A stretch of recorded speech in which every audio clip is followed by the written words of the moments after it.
This is Clay-Battelle High CB's football. Tonight's game is brought to you by HealthWorks. When your body hurts, go to HealthWorks. 9 convenient locations to serve you. By Lang Monument, family-owned since 1874 in the Wharf District, Morgantown. By Morgantown Power Sports, carrying a complete lineup of Honda, Yamaha, Suzuki, Kawasaki, and KTM. Morgantown Power Sports on the mile ground. By Mon Health System, feel the difference. By Advanced HVAC and Plumbing, the area's only Carrier factory authorized dealer. Turn to the experts. By the Insurance Centers, where serving you is our best policy. And by Omega Commercial Interiors. For office furniture, buy local at Omega in Morgantown and Charleston. Clay-Battelle High football is on the air. And welcome to Beallsville High School, where we are set for the second to last game of the season between the Beallsville Blue Devils and the Clay-Battelle Seabees. Good afternoon, good evening, wherever you may be listening. I am Ethan Collins, and joined by me is Chance Collins. And Chance, on the road for the rest of the season, 2 games left to go, 2 games to get you into the playoffs for West Virginia's state championship here in Single A. How do they do it? First thing's just taking care of the battle that's in front of them tonight. Beat Beallsville. Let everything else fall out as it may. You know, when there's going to be upsets, there's going to be other things come in, and then worry about next week. But if you win tonight, everything's still a possibility going into next week. All right. Easier said than done. This is a tough Beallsville ball club, but hey, we won't talk about it. We'll take a quick break and then come back, and we'll have Coach LePeau talk about it. And then be sure to keep listening up until kickoff, as this special kickoff edition with the pregame seniors on senior night. We didn't get to do it last week because we were on television, but we did get to talk with the seniors last week. So be sure to tune in and stay with us here on WAJR.com. For over 2 decades, Morgantown Power Sports has been serving Morgantown and the surrounding area, providing the highest customer service and overall value in the power sports industry. Home to Honda, Yamaha, Suzuki, Kawasaki, and KTM. You'll find everything you need for your on- and off-road enjoyment, including a full line of parts and accessories. Morgantown Power Sports, a proud supporter of high school athletics, on the mile ground or online at morgantownpowersports.com.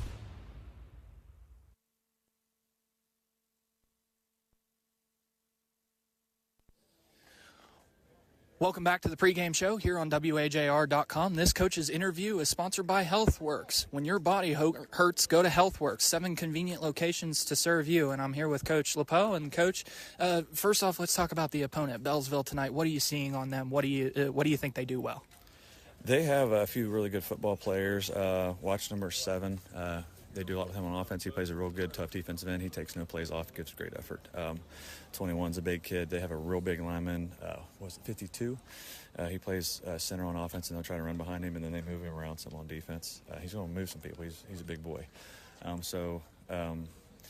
They're the kind of team you got to know exactly where certain numbers are on the field and pay attention to them. Gotcha. All right, I'm going to be straight up with you. Who are you going with at quarterback tonight? The same kid's been playing quarterback the last few weeks. Corey Cohn's going to play quarterback. He's been doing a good job for us. Ponceroff is healthy. He's going to play tonight. We'll see how it goes. So Corey's a quarterback. I have faith in Corey. He's done. He's proved his mettle. I keep comparing him to Brett Favre when I talk to people. So he's got the mentality, and he's a winner. He's got what it takes. Not to take anything, Ponceroff's just been hurt, but he was watching Corey play so well at quarterback, and then watching Ponce play so well at receiver last year. I've got to see what that looks like for this football team this year. So we're going to entertain that idea and see what it looks like. I like it. Senior group. This is your first senior group as head coach. Talk to me about what this group has meant to you. It's my first year as head coach, but remember, I'm a teacher in the building, so I know these kids really, really well. I've spent 4 years with them. I'm really close with them. I didn't get to coach them in football, but we spent a lot of time together in the classroom. So they've been great. They've been leaders. They haven't whined and complained with a new offense and a new defense and all these changes, and like a loser would do that. And these kids are winners. They haven't done that, and they've bought in, and they've helped lead this team. we got a chance to have 5 wins here tonight, and it's because of them. All right. Thank you, Coach. Absolutely. All right. That's Coach's interview. We'll be right back with the rest of the pregame show here on WAJR.com. Breathing easy is key both on and off the field. At Mon Health, our pulmonary care team tackles everything from asthma to complex respiratory conditions, delivering personalized, comprehensive care. Our expert physicians work together to break down your treatment options so you and your loved ones can make the right play for your health. Ready to breathe easy? Schedule your appointment today at monhealth.com/pulmonary. Choose Mon Health. Feel the difference. Welcome back to this special pregame edition of Senior Night here on WAJR.com, and I'm here with the first senior, Josiah Morgan. Josiah, we talked a little bit earlier. You're okay being the guinea pig, right? Yeah. All right, cool. First thing I want to ask you is that you play basketball. Do you also run track as well? No, I don't. So just basketball, Yep. And then that's it for you? Mm-hmm. A little bit nervous about last home game here in town? I know you still got 2 more games after this, but no? All right. Do you have any plans after high school? I plan on attending WVU to become a dental hygienist. Dental hygienist. Okay, so what you're saying is you're a lot smarter than me. Yeah, I guess so. What's your favorite CV's football memory that you've had here? Probably having the game-sealing touchdown against Meadowbridge last week. Okay, I gotcha. All right, so are you ready to play this stopwatch kind of questions game that we have going on here? Yeah. All right, let me get the stopwatch ready to go here. All right, here we go in 3, 2, 1. All right, offense or defense? Offense. Turf or grass? Grass. Favorite sport besides football? Basketball. Favorite subject in school? PE. Favorite restaurant? Texas Red House. Favorite movie or TV show? Hunger Games. Favorite NFL team? Rams. Favorite NFL player? Cooper Cup. If you had a lightsaber, what color would it be? Blue. Dream job? Dental hygienist. Favorite band or artist? Gavin Adcock. Favorite color? Blue. Favorite brand? Nike. Dogs or cats? Dog. Night owl or early riser? Night owl. All right. 33 seconds, so that's going to be the time to beat. Thank you, Josiah. Yep. All right, that's the first senior. We'll have some more seniors here on WAJR.com. Ready to stay in the game without digestive issues slowing you down? Mon Health brings state-of-the-art care and equipment to tackle your digestive discomfort. We'll help you navigate your GI playbook from lab tests to endoscopies with personalized care every step of the way. Don't fumble when it comes to your health. Call 304-598-2700 to get seen sooner. Choose Mon Health, the winning team for digestive care. Pre-game show continues here on WAJR.com with the senior special. I'm here with Maverick Gum. And Maverick, I've watched you play for a lot of years. You're my first guy that I've seen play 3 years, getting to carry the ball for 3 years. And we finally get to talk.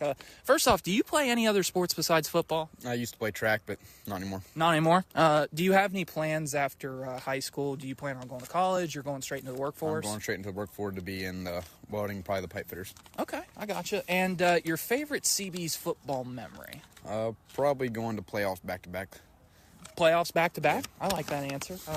All right, are you ready for the game that we do here? I'm ready. All right, so we get the clock started here, and we are off. All right, offense or defense? Defense. Turf or grass? Turf. Favorite subject sport besides football? Boxing. Favorite subject in school? PE. Favorite restaurant? Texas Red House. Favorite movie or TV show? Top Gun. Favorite NFL team? 49ers. Favorite NFL player? Christian McCaffrey. If you had a lightsaber, what color would it be? Red. Dream job?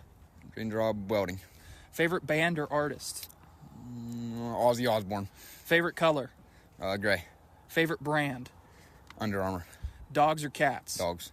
Night owl or early riser? Early. All right. Let's see here. Ooh, 38 seconds. So beaten by Josiah just by about 5 seconds, but we'll get you here. All right. Thanks for playing, Mav. Thank you. All right. We'll continue here on WAJR.com.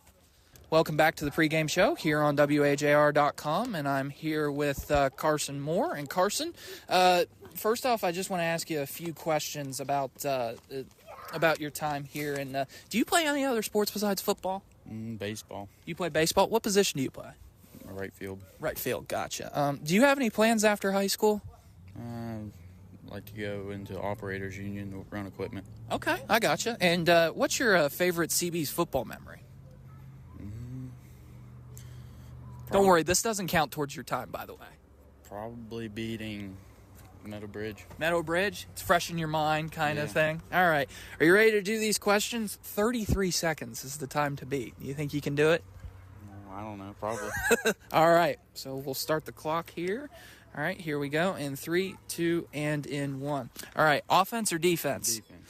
Turf or grass? Grass. Favorite sport besides football? Baseball. Favorite subject in school? Welding. Favorite restaurant? Cracker Barrel. Favorite movie or TV show? Tulsa King. Favorite NFL team?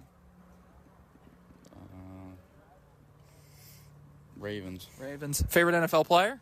Trent Williams. If you had a lightsaber, what color would it be? Blue. Dream job? Welder. Favorite band or artist? Jamie Johnson. Favorite color? Blue. Favorite brand? Ariat. Dogs or cats? Dogs. Night owl or early riser? Night owl. All right, let's see here. Oh, 43 seconds. Tough, but you missed the cut, but thanks for coming. I appreciate you. All right, that'll do it, and we'll have the other seniors here on WAJR.com. Welcome back to this special pregame edition here on WAJR.com, where we continue conversations with the seniors. I got Alex Dancer with us, and Alex, just going to ask you a few questions, and then we'll get right into the game. First off, you play other sports, right? You play baseball? Yep. Okay, baseball. That's the only one, right? Do you play basketball? I'm going to be playing basketball this year. Okay, that'll be fun. Kind of going like Max Shriver, just going out, playing everything. I got you. What are your plans after high school, if you have any? I'm looking to go to college at either Bethany, Fairmont, or Waynesburg. Okay, I got you. Any sports or playing major? If I go to Bethany, I'm probably going to be a walk-on for football. Mm-hmm. But after that, I'm going to go into culinary school. Okay, I got you. Okay. Favorite CB's football memory that you have here?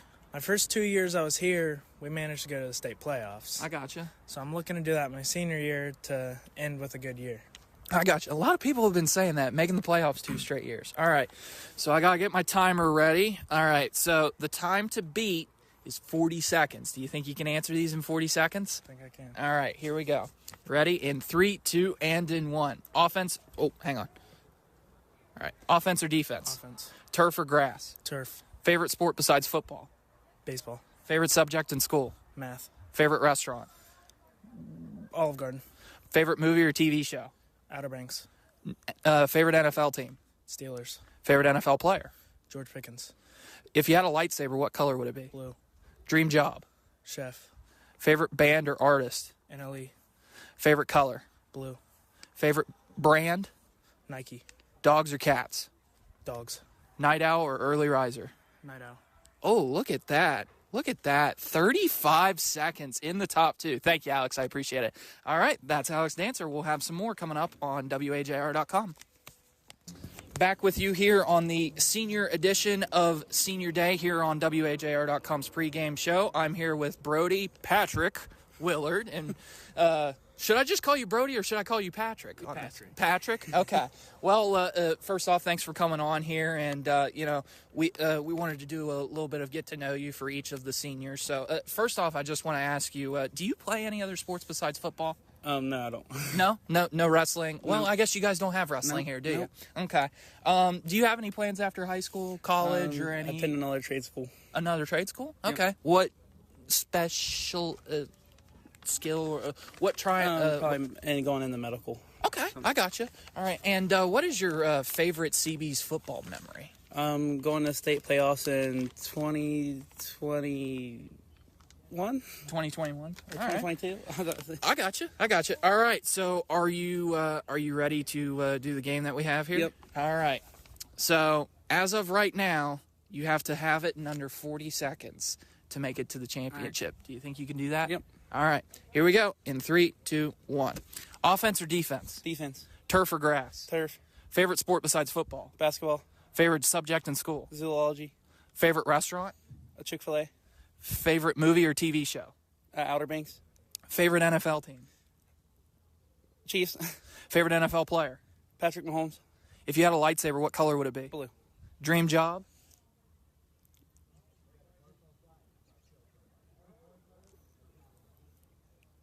You can pass if you want to. Pass. All right. Favorite band or artist? Juice Roll. Favorite color? Blue. Favorite band? Brand. Nike. Dogs or cats? Dogs. Night owl or early riser? Early riser. All right. And dream job? Medical field. All right. There we go. All right. Well, you hit the cutoff. I'm going to knock off a few seconds. That was 45 seconds, but thank you, Patrick. I appreciate it.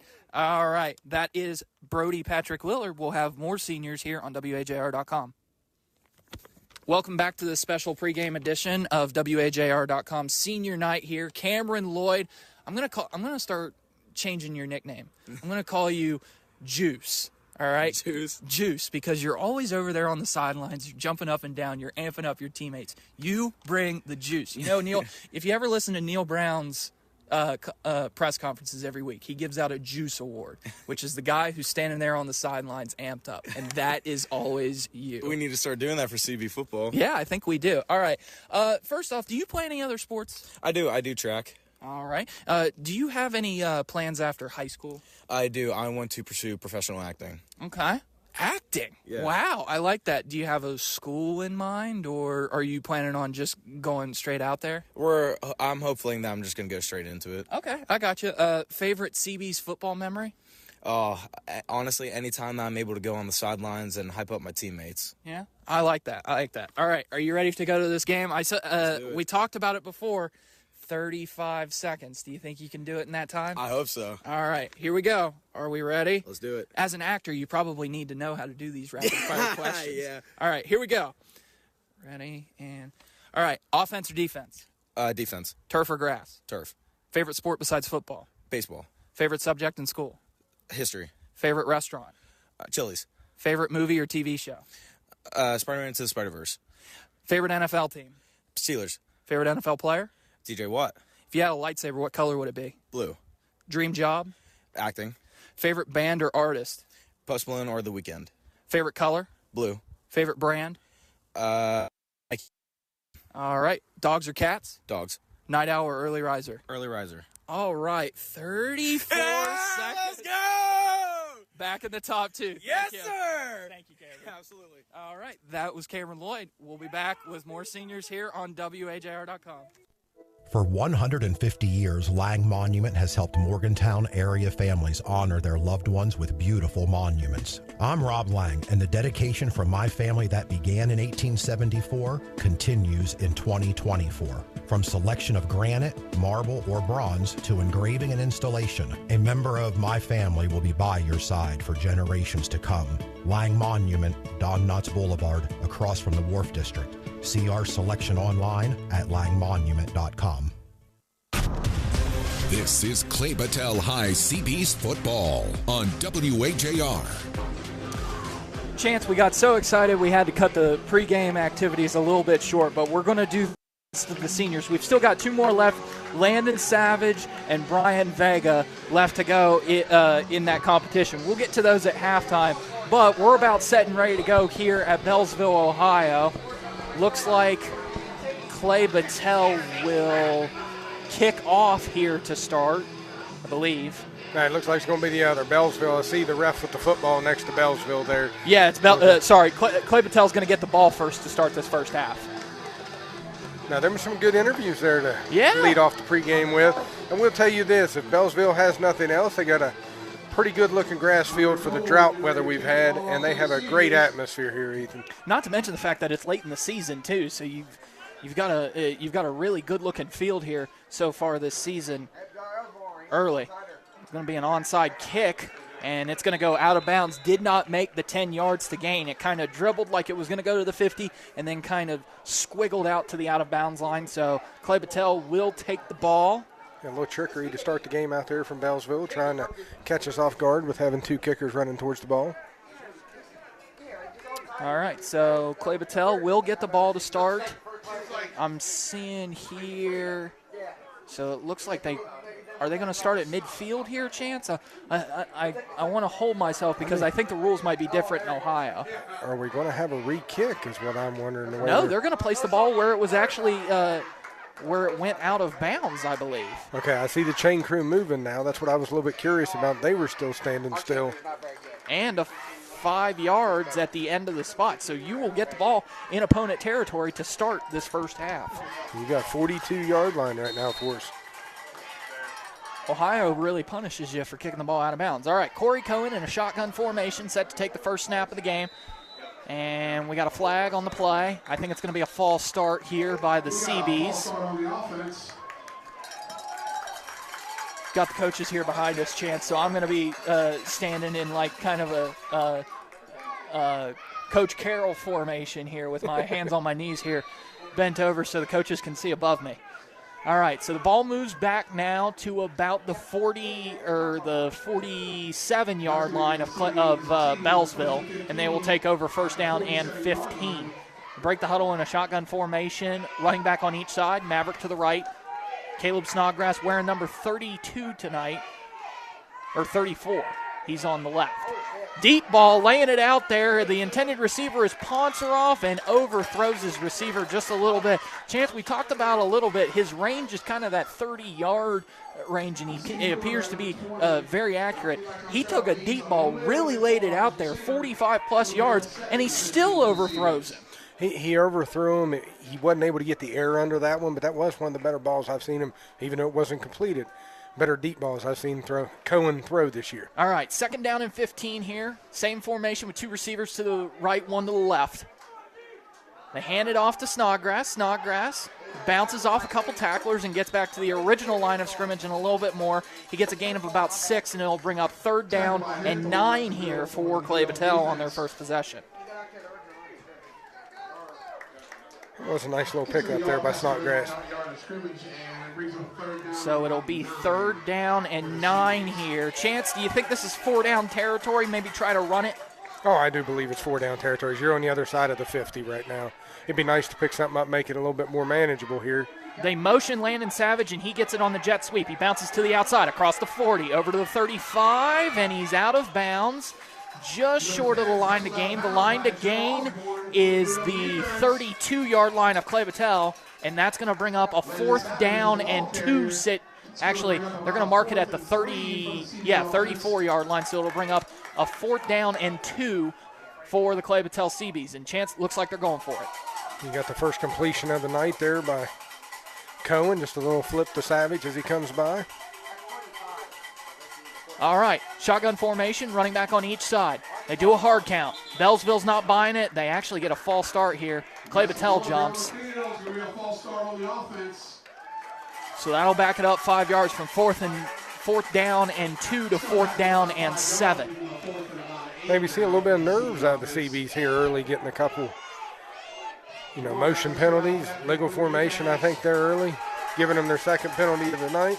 It's pretty loud in here, too, Chance. Like I said, great atmosphere. Yeah, I'm feeling and this is a Beallsville team that only has 1 win on the season, and by the way, it's to 100. But senior night here tonight, parents and families of the seniors trying to honor their team. This will be the final game of the season for Beallsville. Clay-Battelle will take on Magnolia in 2 weeks. Another flag on the number 7. Actually, no, they were going to call a delay of game penalty, but Coach LePeau calls a timeout. Got the play in a little bit late. So 4th down and 7 here, Chance. It looks like they were lining up to go for it. Would you still have gone for it? Yeah, I mean, I wanted a more manageable 4th down, but at the same time, I think you start out the game in opponent's territory. At that point in time, you put yourself in 4-down territory right away, unless you get in field goal range if you have a good enough kicker for that. We have seen the capability of them to do that kind of quick punt that we've seen them do a couple times throughout the season. We saw it with Braden Ponceroff. I think we saw it once with Corey Cohen, too. They're going to snap it like a normal shotgun snap. He's actually going to look like he's going to pass, and then he's just going to boot it off the foot. Yeah, and sometimes you wonder if they ain't giving him the option, like there ain't one guy out there that if they're wide open, hey, take the throw. If not, let's just kick it, try to get them down inside their own territory. All right, Snodgrass, the running back to the left. And he is the lone running back. Ponceroff, the lone receiver to the left. So, once again, Ponceroff starting at receiver tonight for the Seabees. Two receivers to the right. Savage here, Ethan. Oh, looks like they're going to roll out to the left. Here's Corey Cohen. He throws it to the intended target. Ponceroff catches it 2 feet down, catch out of bounds, and then it's first down Clay-Battelle. That was textbook, Chance. That was 14-yard pass there, Ethan. Coach LePeau showing what he's got in the playbook, and guess what? Pays off for him here for the Seabees.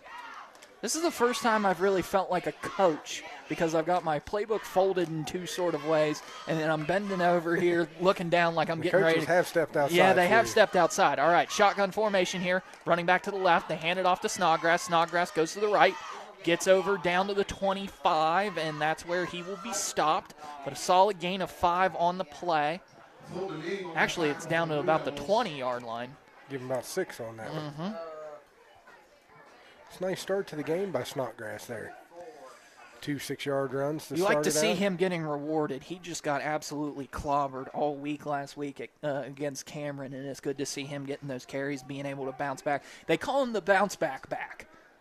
There you go, and that's exactly what he's doing this week so far. He's also bouncing off tacklers. All right, running back on each side this time. 2 receivers to the right, 1 to the left. They're going to hand it off to Maverick Gum this time. Breaks 1 tackle and gets wrapped up at the ankles. But he does get inside the 15, which was the line to gain. And that will move the chains for Clay-Battelle. First down. Another gain of 6 on the play there, Chance? That's another gain of 6. And, I mean, I felt like there he was really close to still be walking into the end zone there towards the end. I tend to agree with you there. We'll have to give the Beallsville defense some credit, though. They seem to be swarming really nicely to the ball. All right. Break the huddle here, first down and 10. 1 running back to the right, 2 receivers to the left, 1 to the right, tight end to the right. And that's Maverick Gum at the tight end spot. Fake the handoff, rolls to the right, checks back to the middle of the field, goes through the hands of Landon Savage, and incomplete. Dangerous play. It could have been there, Chance, when it went through the hands and bounced up in the air from Landon Savage. It was open. You don't see Landon drop too many balls, but that one there slipped through the gloves. A little moisture in the air tonight. Makes you wonder if them gloves just ain't a little bit slipperier than they normally are. Maybe a little bit slippery, but a perfect temperature night here. We're still in jeans. It's basically choose clothing of choice here tonight. All right, second down and 10 here. Running back on each side. 2 receivers to the right, 1 to the left. They hand it off to Snodgrass. He bounces to the right to the middle of the field. Gets across the 10. Inside there, down to about the 8-yard line. Gain of about 5 on the play, and it will be third down and 5. Nice, good mix-up here of plays. You've seen the pass. You've seen the run. You've seen both players get involved in the run. I believe Cohen has targeted 2 different receivers here tonight so far. They are mixing it up, and that is something you love to put that on film for teams to have to look at. All right, tight end to the right is Maverick Gum. Lone receiver to the right is Damian Toothman. They hand it off to Snodgrass. Snodgrass bounces off 1 tackler, bounces off 2 tacklers, and he's into the end zone. Touchdown, Clay-Battelle. Tried to wrap him at the hips, which is textbook, Chance, but the instigator just runs a little bit too hard. He did. That was a nice run. I mean, just right up the middle. Nothing fancy, but it gets it in there. There was even almost bobbled the snap to a certain extent and the handoff. And it was a little bit high, too. Good job by the quarterback there, Cohen, to improvise there and be able to catch it up in the air and be able to hand it off.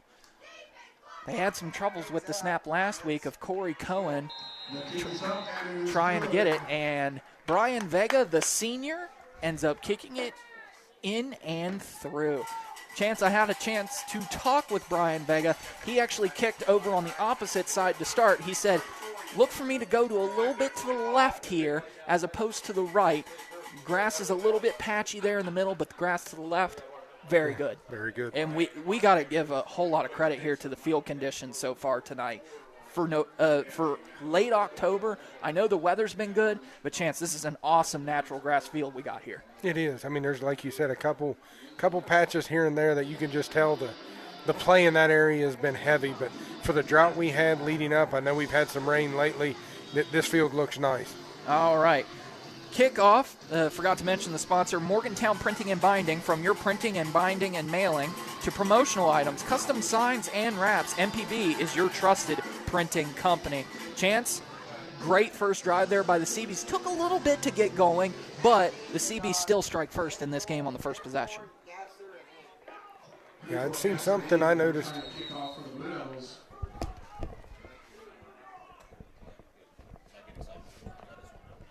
All right, kickoff is away. Over across the 30, a bouncing, bobbling tackle. And the returner was number 82. That's Randy Henthorn. Immediately wrapped at the hips there. Apologize stepping away there for a minute, Ethan. One of the coaches had something he wanted to bring along to me here. I think I heard that. Sure. Was he saying I get a little too excited? He said, I get excited. Are you good? You may hear me or not. I said, you should be good. So. Yeah, we should be good. Good news is we're on a stream. So if there's some word slipped out, we don't want those words slipped out, but if there is slipped out, we'll be all right. All right, they break the huddle here. Quarterback going under center. That is Hunter Cole. And Cole hands it off to his fullback. That is Jaden Billingsley. Looks like we have an offensive lineman for Beallsville who he is not getting back up. That is number 52. That is Dalton Fulton. And he is hobbling, but he's still in the huddle. It's going to bring up a second down for the Blue Devils. All right, second down and about 7, 3 yards on that carry. Here's that 17 that was on the carry, Ethan. Yeah, I believe so. I believe that was Jaden Billingsley. All right, they hand it off here. That's Billingsley again. Billingsley up the middle again. And he gets a gain of about 2, and it will bring up 3rd down and 5 here for Clay-Battelle. They've ran that fullback dive kind of 2 straight times. We noticed on film they would prefer to stay on the ground if at all possible. They're definitely a 3 yards in a cloud of dust type team. They only go to the air when absolutely necessary. Tight end on each side, 2 receivers to the left. Fake the handoff to the fullback and going to dump it right back off to him. And he gets tripped up. Good job, good pursuit by Maverick Gum to really shed off the blocker and make the tackle. It will be enough for the first down. They have the ball at their own 49. Good play design there, Chance. Yes, it was. Yes, it was. All right, first down and 10 for the Blue Devils. The proper Blue Devils, no purple and gold like St. Mary's would. To me, it's a funny-looking blue, Ethan, but they do have a nice helmet. They do really have a nice helmet design with that pitchfork across the stripe of the helmet. All right, shotgun formation. Running back is to the quarterback's right. He looks to pass. He's throwing a deep ball, and when you enter the Savage Lands, prepare to have the pass incomplete. Bad things happen when you enter the Savage Lands. He hasn't been tested much this year, Chance. He has not. Early, he did get a couple hits on him with tall receivers, but since then, we've played teams without that tall receiver, and he has shut them down. Randy Henthorn, the intended receiver, Landon Savage, of course, on the coverage. Second down and 10 for the Blue Devils. They break the huddle, same formation, 2 receivers on each side, running back to the quarterback's right. The running back is Billingsley. They drop back to pass again. It's almost a little swing route, and it's incomplete. And even though the referee blew his whistle for about 5 seconds, the CBs are going, you know what, I'm still going to fall on this anyway.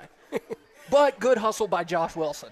No, they give you that, what they call it, a clear view fumble or whatever, because remember last week I think the guy, Colorado game, dropped the ball a yard before the end zone there, and since there wasn't a clear recovery, they still kept the ball at the 1. All right, 3rd down and 10 here. Obvious passing situation. They've went 2 passes, 2 incomplete passes. They line up in the I. 1 receiver to the right, tight end on each side.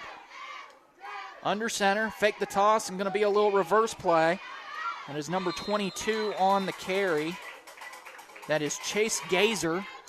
Gazer does get a few yards, but he is going to be stopped short of the line to gain. The line to gain is the 41 of Clay-Battelle. They're lined up at the 46. So 4th and 5 looks like they're going to punt. And Chance, that is a really big punter.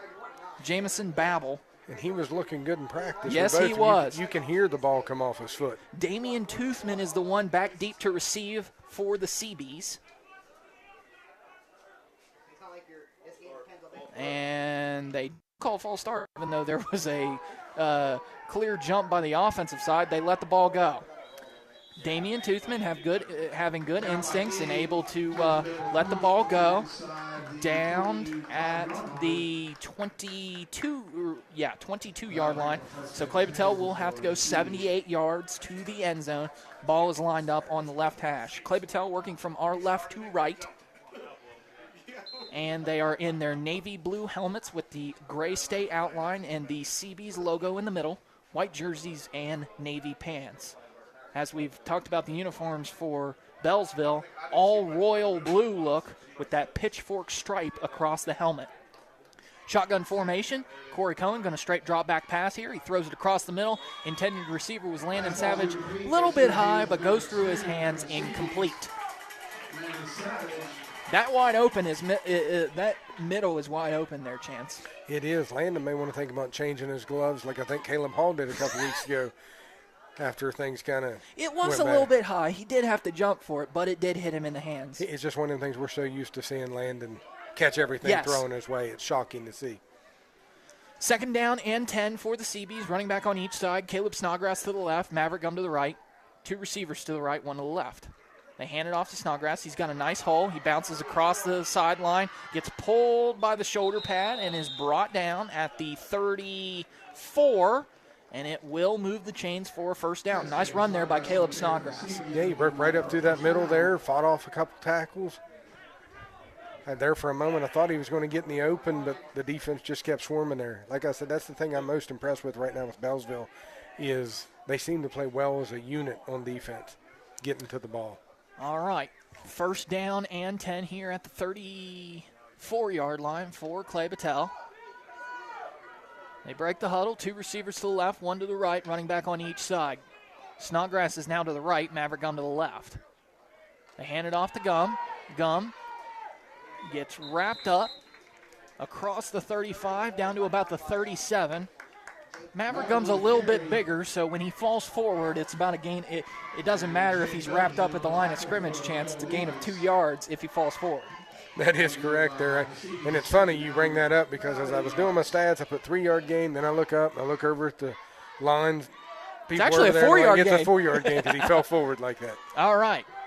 Ball at the 38.5. Corey going to drop back to pass here. Deep ball, laying it out there. Intended receiver, Ponceroff, and it's just out of his reach.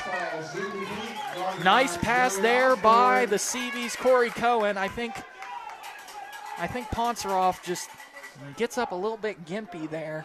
He does. I was talking to his dad right here before. He said he's probably 85%. He said nothing wrong, just trying to get back in the groove of things. You know, they were hand jiving all the way down that sideline. That may have slowed him up just enough to get that pass to be overthrown. All right, 3rd down and about 6 here. Running back on each receivers to the 1 to the left. Straight drop back, delayed halfback draw. It's the Don Nealon draw. Snodgrass gets the carry down to about the 40, and he's going to be tackled short of the first down. It's going to be 4th down and 4 for the CBs. Now you come with a really interesting decision here, Chance. Do you go for it on 4th down? It looks like they're lining up to do it, and they're not giving him much time either. All right. Look for the hard count here. And they got number 7, the senior, to jump off. Oh, my goodness. Discipline for the CBs comes to fruition. I said look for the hard count, and look what happens.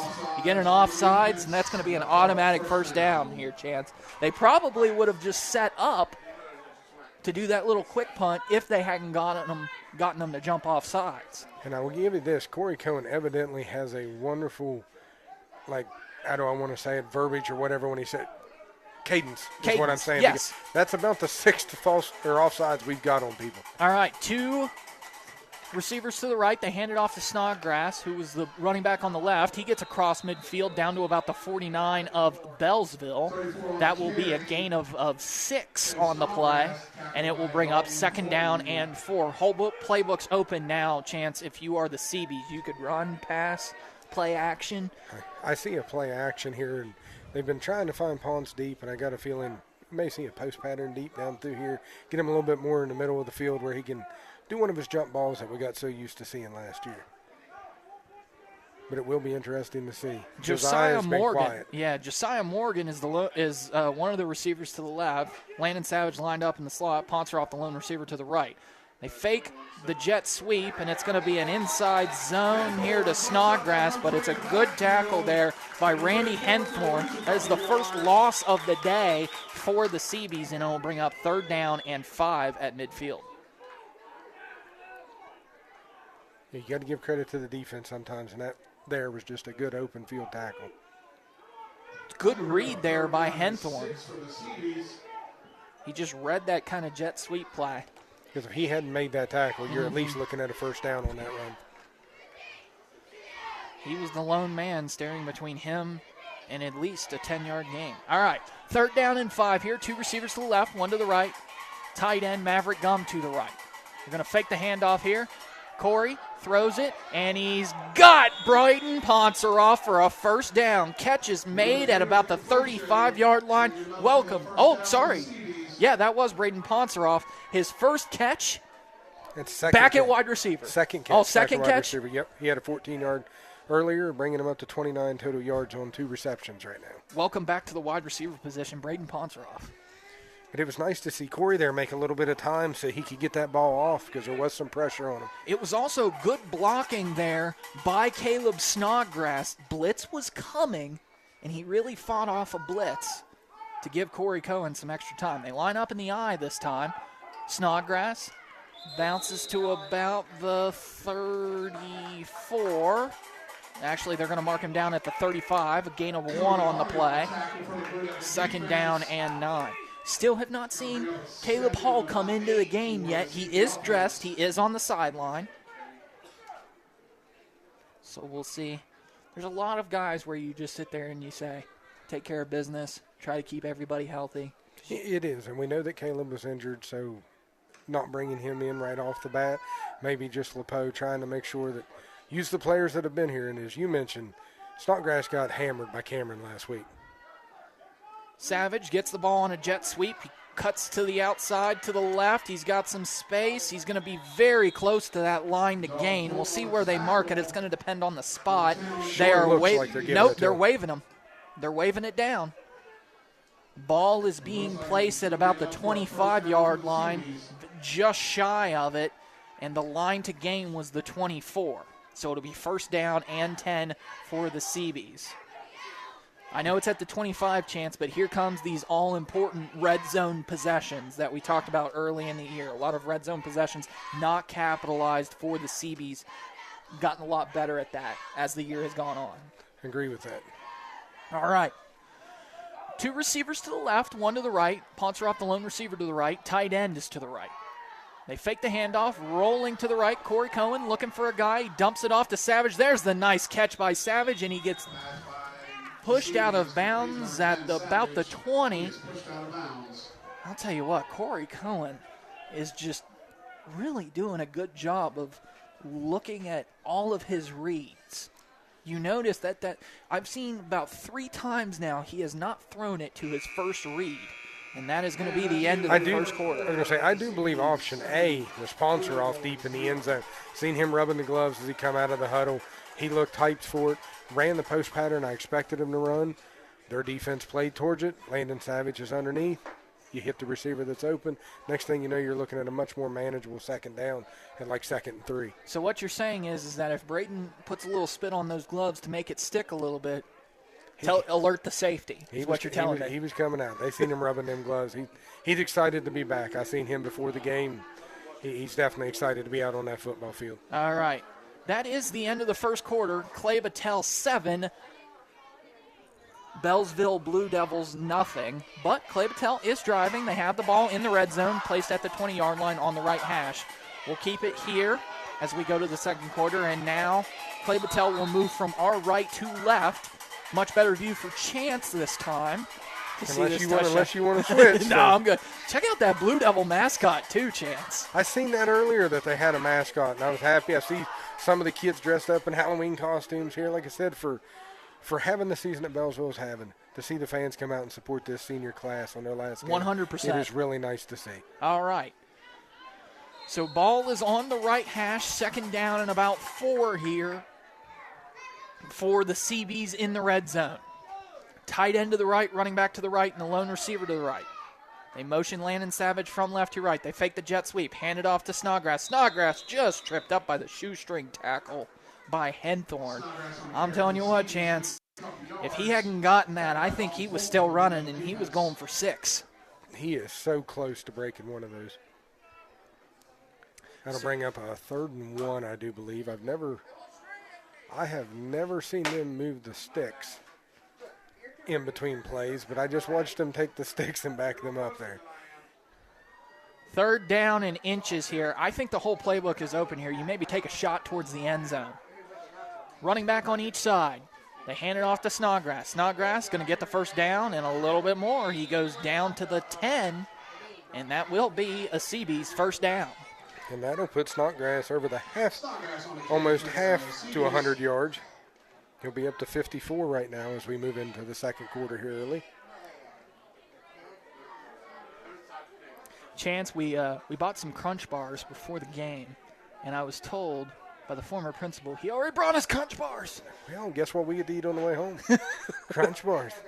Or maybe we get to hand out our own Crunch Bars. I will tell you this, Maverick Gum opened that hole up on that last play there for Snodgrass, really opening things up. Running back on each side, Ponceroff is the lone receiver to the right. They hand it off to Gum. Gum bounces off a couple tacklers and is brought down at about the 6. 2nd down and goal. Chance, you're in the worst position possible for a goal-to-go situation because you're right at that 10. You were right at that 10. I mean, you like the point you made it down here, but you're right. You got to get the full 10 yards. And you see, I can tell you there, a coach noticed that block the play before because who got the ball the next play? You give it to the guy who set up the block the play before. So I had the Maverick Gum getting the ball. 10 minutes left to go here in the half. Running back on each side, Ponceroff, the lone receiver to the right. Josiah Morgan, the wide receiver to the left. They're going to do a bubble screen here to Landon Savage. Good blocking by Josiah Morgan, and he's into the end zone. Touchdown, Clay-Battelle. And they take a 13-0 lead here in the second quarter. Nice play there by Savage. Textbook bubble screen there for the Savage Lands, and he gets his first touchdown of the night. Had one passing, one rushing. They're really doing a balanced job here on the offensive side. Give credit to Josiah because he was blocking his guy in the end zone, but he stayed with him and allowed Savage to be able to bring the run back. Brian Vega's extra point is up and good. JoJo went go-go. And he was blocking downfield and opened up a nice lane to where it was easy strides to the end zone for Landon Savage.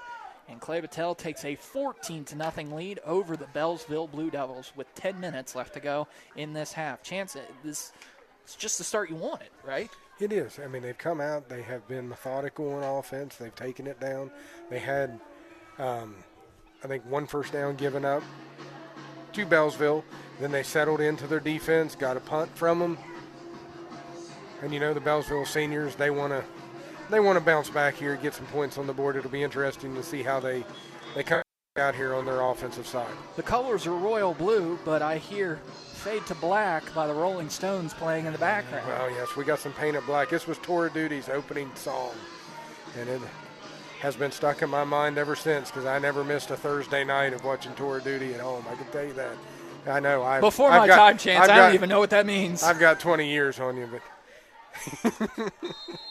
All right, kickoff from the left hash here at the 40-yard line. Vega takes his 5-step and 2-step to the side drop. Takes his nice little stride, end-over-end kick. Nice little squib kick there as it bounces inside. And Henthorn gets a ball, and he's laid out there. Laid out by J.J. Dawson. Was that who that was? I couldn't remember who 50 was. J.J. Dawson come in on the clothesline. That was an impressive hit there by J.J. Dawson. All right, Chance. Early special teams crunch bar. Hold on. J.J. Greyhound Dawson is what we're going with for now. Why Greyhound? Because he got hit by a down there by that name. I'm telling you that. It's the 9th game. Chance, it's the 9th game of the season. We're just making up nicknames as we go along. Hey, we got to. Everybody loves a good nickname. Power I formation with 2 fullbacks and a tailback. Hand it off to the tailback, number 7. That is Logan Taylor on the carry.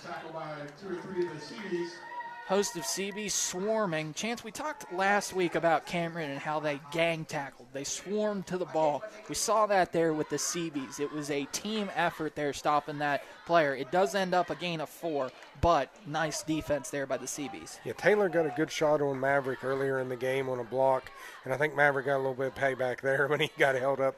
Taylor got held up. The Bullfrog is lined up under center as the halfback gets a carry here. The line to gain is about the 44, and I think he got to it. They're going to mark him down at the 45 as he falls forward.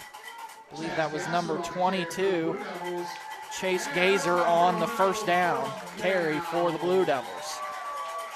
Kind of a running back, tailback by committee here, Chance, when they line up in that power I. They've switched it between Logan Taylor and Chase Gazer.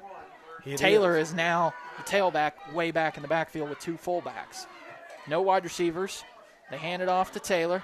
Taylor gets wrapped up in a host of CBs on the tackle.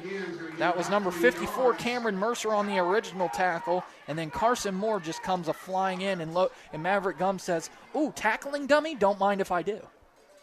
Yeah, I don't know where they're going to mark that down at the 49. That was a generous spot, in my opinion. All right, the ball is very close to midfield. They're lined up at their own 49, power I formation, tight end on each side. They hand it off to Gazer, and Gazer is going to lose yardage on the play.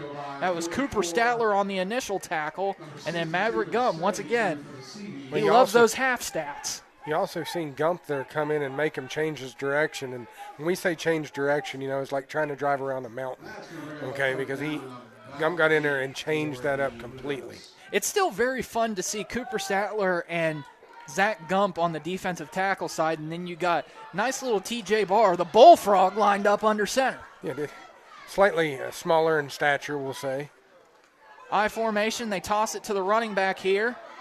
Toothman on the initial tackle, and then wrapped up by Cooper Statler. They get into opponent territory. Ball's going to be marked at about the 48-yard line, and it will bring up a 4th down and very short here for the Blue Devils. Chance, obvious 4-down territory, down 2 scores, got to go for it. Yeah, I agree with that. Would not be surprised with them to see them stay with the run, though. That seems to be where they're normally committed to. Gazer is the tailback deep in the backfield. Actually, they're lined up like they're going to punt. Be careful on the hard count and be careful on the fake as they make a late substitution here. Toothman's got to get back, and he does. They only have 10 on the field. That guy should have never came off. They were going to go for the fake. They called the timeout. They only Chance, had 10 out there. that was to a side that was pretty weak. The only player standing between him and the first down was Zach Gump, albeit Zach Gump is like 2 people. Yes, by all means. But now you've shown that fake, and now you really – I still think you line up to go for it if you're the Blue Devils. I think if you go for it, you line up in a true offensive formation at this time. I think they were going to fake it there. Mm-hmm. It was just they were. They totally were, because Jaden Billingsley was the one who took the snap. Counted as the one come running off. You always wonder when a guy comes running to the sideline what you're looking at or whatever. And I looked over there and I started counting players, and they only had 10 out there. Well, Chance, when I looked over my shoulder, all I saw was pizza being brought into the press box. We might have to munch on that at halftime. I want some of that Amish country cake I seen one of them seniors We had. don't know if it was Amish country cake. Well, it looked good enough to be It Amish better country be. cake, I can tell you that. All right, 4th down and about 3.5 to go here for the Blue Devils.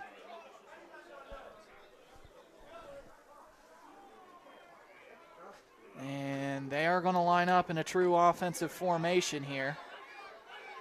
Interesting formation, though. They're going to line up in shotgun. Jaden Billingsley, fumbled snap. Josh Wilson on the pressure and somehow gets it to the tight end. Is he going to make it for the first down? He is. Landon Savage makes the tackle. Jamison Babel on the reception there for the Blue Devils. And he had to use all 6'4" of him to get that first down, though. He did, but I'll tell you what, that kid gave all the effort in the world to make sure he could tip that ball. It was a really high-thrown ball. He tipped it to himself. The quarterback had a low snap. It rolled behind him, kept his composure, picked it up, knew where his receiver was going to be. It was a nice play for the pickup of the first down. Also, good effort there by Josh Wilson. It could have been very easy for him to just late hit that quarterback and actually gotten another 15 yards. Anyway, they hand it off to the fullback here. I believe that is Billingsley. Billingsley gets a gain of about 2 on the play. That was Alex Dancer in on that play to stop and keep it to a short gain. Ball is marked at the 43-yard line of Clay-Battelle. They are in opponent territory, working from our left to right. Ball is slightly to the left, but not all the way over on the left hash. As they tried to go for a fake punt, had to call a timeout because they had 10 men on the field. Ended up going with a true offensive formation. A little quick dump-off pass to the tight end ends up working for them. Anyway, 2nd down and 8 for the Blue Devils. Straight drop-back pass here. He's throwing it to his intended target, and it's picked off by Caleb Snodgrass. Snodgrass over the middle. He's going to get over at the 30. It's going to come back, though, for a blindside block. He's going to go to the end zone, but this one is coming back here, Chance. Just an unnecessary block there by the Seabees on the pick 6 there by Snodgrass. Chance, I believe that was going to be the first. It was definitely the first pick 6 on the year. Probably, I think, only the 3rd interception on the year for the Seabees. That sounds about right. We haven't had many this year, but at the same time, I feel like it's because they don't test Savage a whole lot. But that one there come right over the middle. It was a nice read by Snodgrass. It's a shame to see it come back, but now you just turn around and you feed him the ball on offense and get the kid the touchdown that way. Well, so Clay-Battelle will have the pick, but they will take over now back into their own territory at the 41. 1st down and 10 for the Seabees. And you see Cooper Statler. He was frustrated. He knew right off the bat he shouldn't have thrown it. It was that an unnecessary block, Chance. And it was way behind the play. I mean, maybe in that situation, you just got to put your hands up and just get in the way. It is, but it's also a different generation of football. The football I grew up in, you look for those plays when the interception happened to take somebody out. 2 receivers to the left, and they're going to drop back and roll to the right. Deep ball, throwing it over to Ponceroff. Those 50-50 balls, and it's incomplete there. Ponceroff gets up a little bit gimpy, but it'll be an incomplete pass here. 2nd down and 10 for the Seabees. Chance, do you think maybe that instinct is just a little bit off, maybe, as it was opposed to last year? It is his first game back from coming back from injury, so we could also say that as well. Little return rust, I guess you could call it. Yeah, but that's what I'll say with it there, too, is there's rust coming back. He played quarterback earlier in the year. He's trying to get adjusted to that. Plus, he's got a new quarterback thrown to him on top of things. All right, running back to the left, tight end to the right. They're going to hand it off to Snodgrass. Snodgrass cuts across the 50 and is going to be very close to a 1st down. They might mark him a bit short. Nevertheless, it is 3rd down and maybe a yard here for the Seabees. Chance, I just saw that referee toss that ball underhanded, probably about 35 yards on a dime to the ball boy. Somebody get that guy a 10-day contract. Browns need a QB. I'm wearing my Browns hat. I'll make a joke, but I won't, so I'll just keep moving forward. 3rd down and inches here for the Seabees. Tight end to the right, Snodgrass to the left. They motion Savage. Snodgrass gets easily the 1st down into opponent territory, keeps carrying tacklers, and he's down very close across the 35 over to the 34. 1st down, Clay-Battelle. At the 22-yard run by him there. How many yards is he at now, Chance? He is at 85, 15 short of the 100 mark. Can he get to the – I mean, I'm sure he would get to the 100 mark by this half. I mean, you do have 4 minutes and 20 seconds left to go in the half, but you got to imagine that there's 15 more yards on the ground for this drive for Caleb Snodgrass. Timeout here by Beallsville. That's their first of the half. All right. Chance here, let's reset a little bit. Actually, they're 2nd because they called one on the fake punt. punt. Yes, so 1 left here for Beallsville. So let's reset here, Chance. We'll give a brief little summary. First drive for the Seabees. They get it close to midfield after the kickoff goes out of bounds. They march it down the field. They did have to go for it on 4th down once, but they did get it, and they march down the field for a touchdown by Caleb Snodgrass running. Then you get a couple 1st downs by Beallsville, but they just kind of run out of gas a little bit. You take the ball over after a punt. Then you march 78 yards down the field by a touchdown pass from Corey Cohen to Landon Savage. For 6 yards. For 6 yards and a touchdown. And that's how we got to 14-0. But Beallsville probably put together a nice little drive there, but once again, stalls out. You end up turning it over on downs. Or, sorry, it was a pick. Pick by Caleb Snodgrass. That would have been a pick six, but it gets brought back due to a blindside block. And that's where we are. A couple of runs by Snodgrass later. Here we are at the 34-yard line. First down and 10. Cohen sends Landon Savage in motion. Pressure coming from the defenders, and it's an easy pitch and catch there from Ponceroff. From Cohen to Ponceroff. And it's a first down in the red zone at the 15-yard line for the Seabees. That looked like the Ponceroff of old, Chance. I agree with that. That looked, I think it was a 19-yard reception there. First and 10. Snodgrass is two quarterbacks right now, two receivers lined up to the left. That's Josiah Morgan and Landon Savage. Ponceroff is the lone receiver to the right. They send Savage in motion. They fake the handoff, roll to the right. Cohen, good pocket presence. Flag coming in, though. They throw it into the end zone. Great heads-up play there by Ponceroff to catch it in the end zone for a touchdown. But it's going to be holding, and it's going to come back. Yeah, Maverick Gum grabbed by the color of the shoulder pads there. It was pretty obvious. That was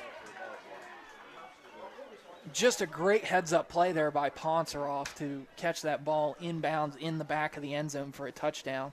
Would have been a great highlight play, but that ball was coming back even before he threw it. Yeah, but like you said, it was a nice play to watch. It stunk because we knew that it was coming back.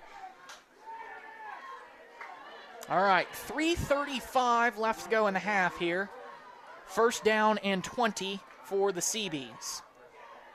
Line up with a running back on each side. Nice little bubble screen here to Savage. Can he make the man miss? He can. He's across the 20, over to the 15, to the 5. Block in the back by Josiah Morgan. He's in, touchdown chance, but it's coming back again. And it's going to be a block in the back by Josiah Morgan.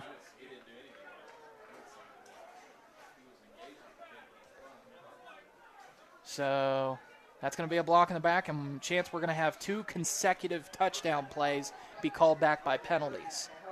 I'm pretty sure statistic-wise I'm supposed to count until the spot of the block for Savage as far as the catch. It'd be nice to be highlighting the second one for the senior, but we'll line it up here and run it again from the 22. And I'll tell you what, Chance, that play was almost dead in the water. He had one man to beat. He beat him, and then it was a straight shot to the end zone. Josiah Morgan didn't even really need to engage with his back. He did. It's a penalty.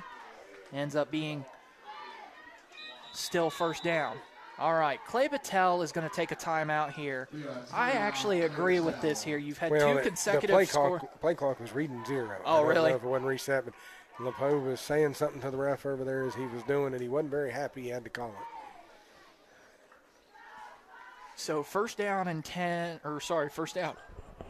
about 16 here for the Seabees. The line to gain is the 5. We've had 2 consecutive scoring plays called back on penalties.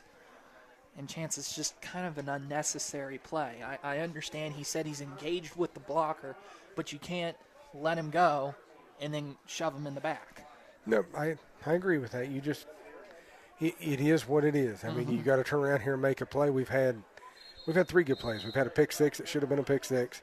We had Ponceroff catch it off of, I believe it was Savage's hand, almost like a tip drill, and come down with it. Now we've had Savage himself take it for about 22, 26 yards for a touchdown, and it get called back. Just time for somebody to make a play and the laundry to stay in the ref's pants, hopefully. Yep. 2 receivers to the right, 1 to the left. The lone receiver to the left is Josiah Morgan. Cohen looks deep towards the end zone. He's got Ponceroff open, and he's into the end zone. Touchdown, Clay-Battelle. Nice 22-yard reception by Ponceroff. Backsided fade to Ponceroff, and he gets into the end zone finally after 3 scoring plays in a row. One of them finally doesn't get called back for a penalty, Chance. Yeah, that was nice to see there. Brian Vega set to take the extra point here. Corey Cohen set to hold. Snap is good. Hold is good. Kick even better. Through the uprights. And 21-0 Seabees.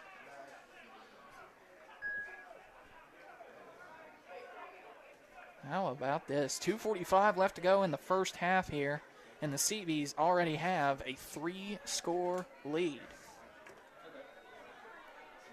I mean, Corey Cohen's throwing a nice ball, and I think you can already see the confidence building between them two, because there's He had a rough week last week. There's times when he's throwing it low, Poncharov's going, you know what? I don't need to make yak after this catch. You know what I mean? I can just take it right here. We'll move the chains and move forward for another play. He's going down. He's catching it, making sure just get the reception. Make sure Corey understands, hey, I'm going to be there for you. Even if it's a low ball, we'll take the yards we can get. We'll live to see the next play. All right, so for the third time tonight, the Seabees will kick off. Once again, the Blue Devils will get the ball to start the second half. So you have a chance to make this a one-score game. We always talk about that kind of last 2 minutes in the first 2 minutes of the second half. Henthorn gets the ball, and he goes down to about the 41-yard line, and that Alex is where Dancer on the tackle, I believe. Yeah. Nice tackle. Second quarter, sorry. So ball will take over on the right hash of the 41.5-yard line, 42.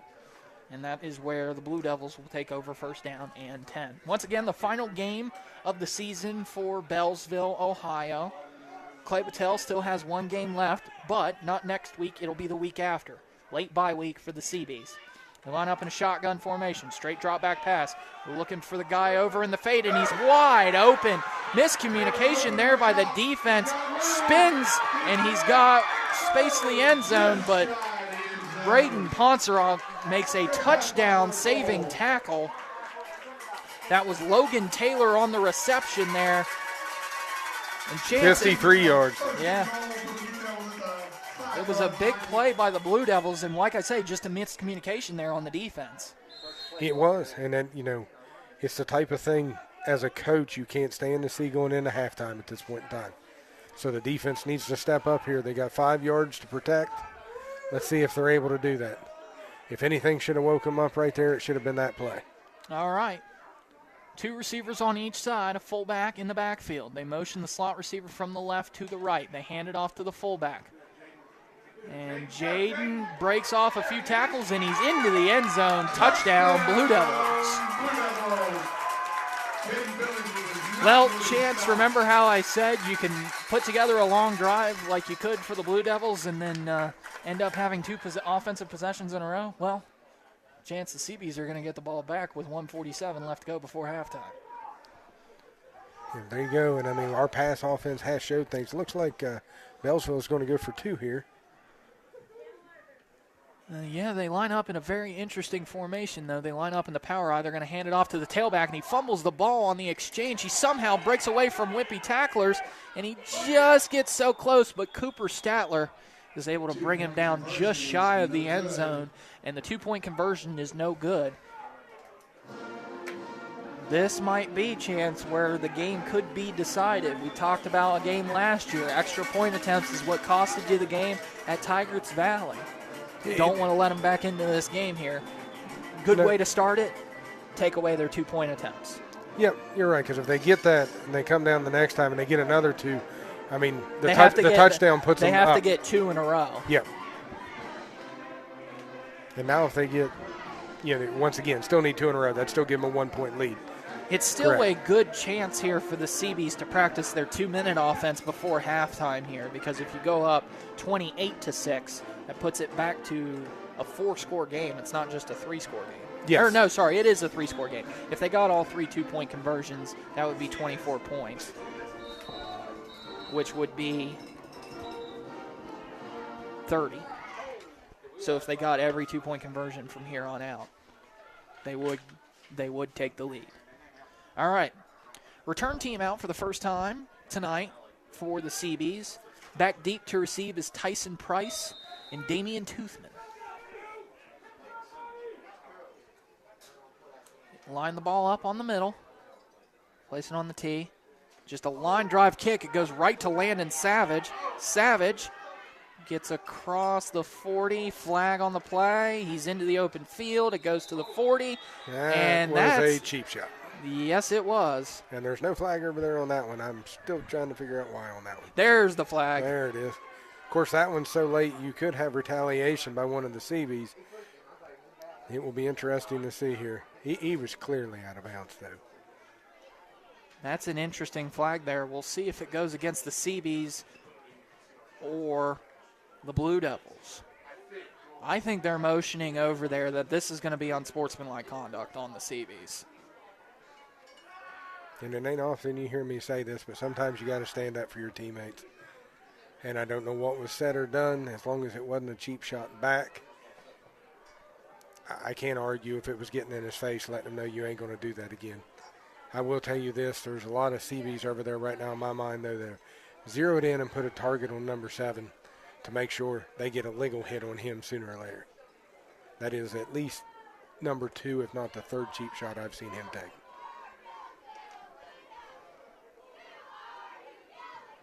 So we're still waiting on the decision here by the referees. I think it's going to be one of them. I think you're having a legal block in the back here. Yeah. I think that will get taken off. They're probably determining was this unsportsmanlike conduct after the whistle or before. Okay, got to hold him. So we got to hold him. So they are going to call a personal foul on the Blue Devils. Yep, got one on us too.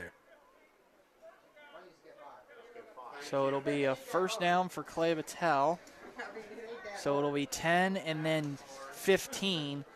The unfortunate thing is that you really wish you would have just had the ball where the return went out of bounds, because it still would have ended up being more yards for you.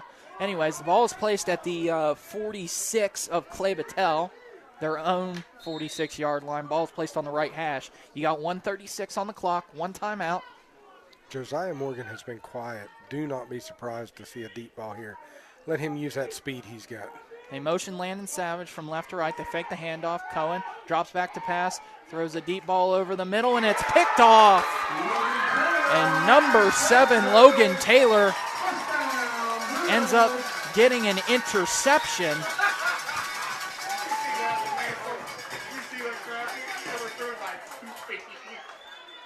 So now, if you're Beallsville, you have a chance to seize all momentum before going into the locker room. Yes, you do, if you're able to get a score here somehow. I'm going to put a prediction out here, though, and tell you you're going to see an INT by Ponceroff. He's going to sit back, wait for the ball, and he's going to go get that one back. All right, they break the huddle here. Shotgun formation, running back to the right, 2 receivers on each side. Or sorry, 1 receiver to the left, 2 to the right. Gonna throw a little dump off to the tight end, and he gets out of bounds. Shoved out of bounds by Tyson Price, and it will be a first down, gain of 10 on the play. Clock will stop at 1:22 left to go here in this half. And the last thing you want to do with the CBs right now is give them any more confidence than they're gaining. You need to get a way to shut this drive down. You'd like to get some pressure on the quarterback, Chance. You need to kind of rush his throws, because he's shown that he can give you a few. I see Cooper Statler moving down inside and not on the outside this time. All right, 2 receivers to the right, 1 to the left. Roll to the right here. It looks like it's the same play. They're going to throw it over the middle. It's complete. And it's going to be short of the first down. The clock will run. I believe that was number 22, Chase Gazer, on the reception. Or no, that wasn't Chase Gazer. That was 26. That was 26? Osborne. Pretty no, sure. sorry, that's Gabriel Ing. That was Ing? Okay. Let me get that one down here and correct it. 2nd down and 1 here. Clock still running with 50 seconds left to go in the half. Drop back to pass, looking to the right this time. Excellent play there by Caleb Snodgrass to even broke that. He was almost pick six in it. Pick 6 in it again. Let me get that out there. Well, he's sickening after he had his pick 6 taken away. He was. He sticking that ball right there. Is what This is the best game I think we've seen out of Caleb Snodgrass this season. Definitely on the defensive backside of the ball field. He's definitely been making some plays. And, of course, offense, what did we say, 15 yards away from hitting 100 yards. Mm-hmm. 3rd down and 1 here after the incomplete pass. Clock did stop at 45 seconds. They're going to fake test the Savage Lands. And they're going to try to throw a dump-off pass here to the tight end. That's Randy Henthorn. Maverick Gum was there on the coverage to wrap him up if he did make the completion. But it's going to be 4th down now and about 1. That might have been a good play there by Henthorn. I know it brings up 4th down and 1, but if he completes that pass, Maverick Gum probably brings him down in bounds. Clock runs. Clock runs. I think they still have, one timeout left? They do have one timeout left, yes. So 4th down and 1 here. What do you draw up here, Chance, if you're the Blue Devils? If you're the Blue Devils, I'm looking just to pick up the 1st down here.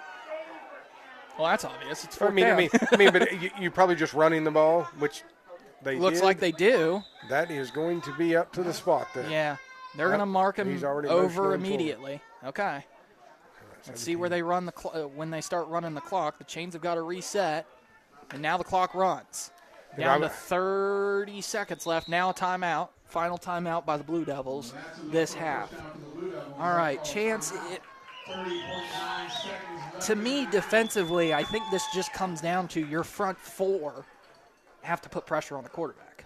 Agreed. And there's some part of me, do you mix it up? Maybe do you move a Maverick Gum up to the line? Because right now you're just looking for pressure. You're not worrying about the run. You're not worrying about your linebackers covering anybody because you know that anything they do is going to be more than 20 yards down the field. And either try to get out of bounds or they're just going to be heaving it to get to the end zone. Well, with that, I will say if you take out Maverick Gum, you're kind of losing somebody that knows how to cover that middle of the field. There is, but you're trying to get pressure on that quarterback. I ain't going to say I see the coaches doing that, but the pressure on the quarterback's your key here because you don't want to give the receivers time to get downfield to get set up. I think you just got to sit here and say T.J. Barr, Josh Wilson, Cooper Statler, Carson Moore, and Alex Dancer, you guys got to step up and put some pressure on that QB. You're 1v1. You got 5 guys at the line. So here they come. Quarterback drops back. Here comes the pressure. See, here he goes. He's backpedaling. Somehow gets away from the rush. And he's going to tuck it. And he's got 2 receivers waiting. Maverick Gum says, you ain't getting away from me. And he knocks him out of bounds. That will stop the clock, but it is a loss of 1. And that poor kid, the quarterback, Hunter Cole, that was the longest no-yard gain you've ever seen in your life. I see that's no gain. They did. I thought he was going to lose a yard, but they put him up there right at the line of scrimmage again. 18 point. I mean, Cooper Statler and T.J. Barr got great pressure on him, just weren't able to bring him down. All right, 2nd down and 10 here. Clock is stopped at 18.8 seconds. 21-6 Clay-Battelle. Going to try to do a swing pass. Incomplete over the head of the intended target.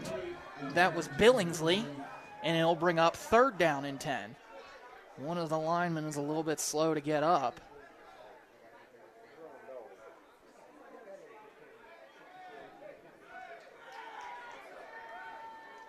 So here we go, 3rd down and 10. Be on the lookout for that battle here, Chance, on this next play. Cooper Statler. Watch him against that 51. Because look at the guy that he now got substituted, and look at the kid that they got on the line now. Here we go. Fake the handoff here. Going to try and do a jump off, and it's picked off by Maverick Gum. He's got nothing but green space over to the end zone. He's at the 20, the 10, the 5. Touchdown, Maverick Gum. No flags. He feels the need for speed. Maverick Gum into the end zone, 27-6 with 1.1 seconds left to go in the half. Gum grabbed the ball, requested a flyby of the tower, and just went on from there. 54 yards, if I'm correct, on the interception. He said, thank you, LePeau, but it's time to buzz the tower. Maverick Gum goes into the end zone for a pick 6. And Brian Vega gets his 4th chance of the night here in the first half. Let's see if he can make it a nice 4 for 4. Snap is good. Hold is good. Kick is up, and it's even better. Brian Vega, 4 for 4, and it's 28-6 Seabees. And you got one more kickoff here to practice before you go into the half. The nice part is everybody was out there. There was an opportunity once again for blindside blocks. It's like everybody wised up that time and said, you know what? He's going in no matter what. We ain't got to hit nobody. We still got a whole other half to play here if we want to hit somebody. Well, not to mention the fact that you had nobody back even trying to pursue Maverick Gum on the interception. You just got there, sit there and go, okay, they gave up. So we're just going to follow our guy into the end zone and celebrate with him. Yes. Yeah, and well done by them because there's always that opportunity there for the cheap shot. You know what I mean? You hate to say it, but there is, and a lot of times you get that opportunity to hit somebody who's been hitting you all game long. You want to take it, and it was nice to see them go, hey, let's just let our boys celebrate. There's not a better way to hit somebody than to just let our boys score. Maverick Gum got to be a little bit winded there after the pick 6, but he's back in there on the kickoff. So here they go. Vega gets his step ready. End-over-end kick. Goes to the 30, bounces inside. Henthorn gets the return. This will be the final play of the half, but he does have some blockers. Tyson Price with a good textbook tackle, and that will be halftime. Chance, what a half of football we've had here. Yes, it was. We've had 2 pick sixes, one of them called back. Almost looks a lot like, as much as I hate to refer to it, the first half of the Pitt-Syracuse game the other night, with 3 pick sixes going on. So. All right. Well, that would mean that we have to say something good about Pitt, which I don't like to do. All right. We'll take a break. When we come back, we'll have the last 2 of our senior game that we kind of do here on WAJR.com every year where we get the seniors some airtime. Chance, your favorite, Landon Savage. He's coming up next. I'll be listening. Hope everybody else is. Here on WAJR.com. Breathing easy is key both on and off the field. At Mon Health, our pulmonary care team tackles everything from asthma to complex respiratory conditions, delivering personalized, comprehensive care. Our expert physicians work together to break down your treatment options so you and your loved ones can make the right play for your health. Ready to breathe easy? Schedule your appointment today at monhealth.com/pulmonary. Choose Mon Health. Feel the difference. This is the WHAR Halftime Show, presented by the Mon Health System. Feel the difference.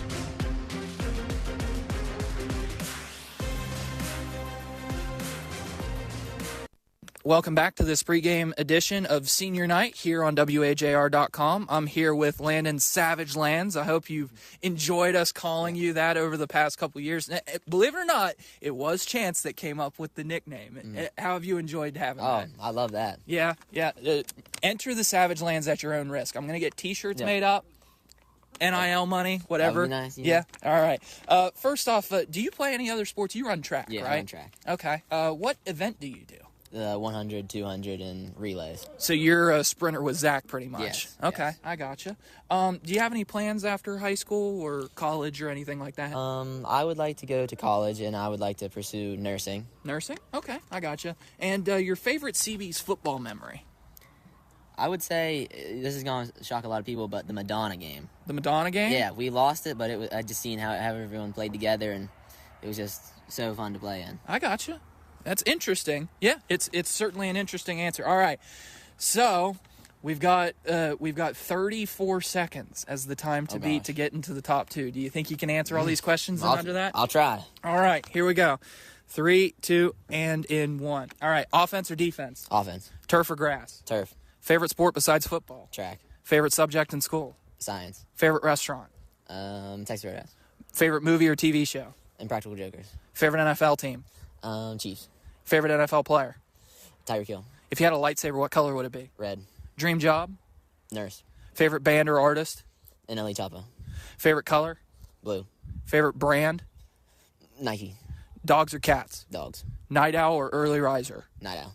All right. Ooh, in the top 2. Look at that. Okay. Tied for first, actually. You tied for first with Josiah. 33 seconds. I appreciate you, Savage.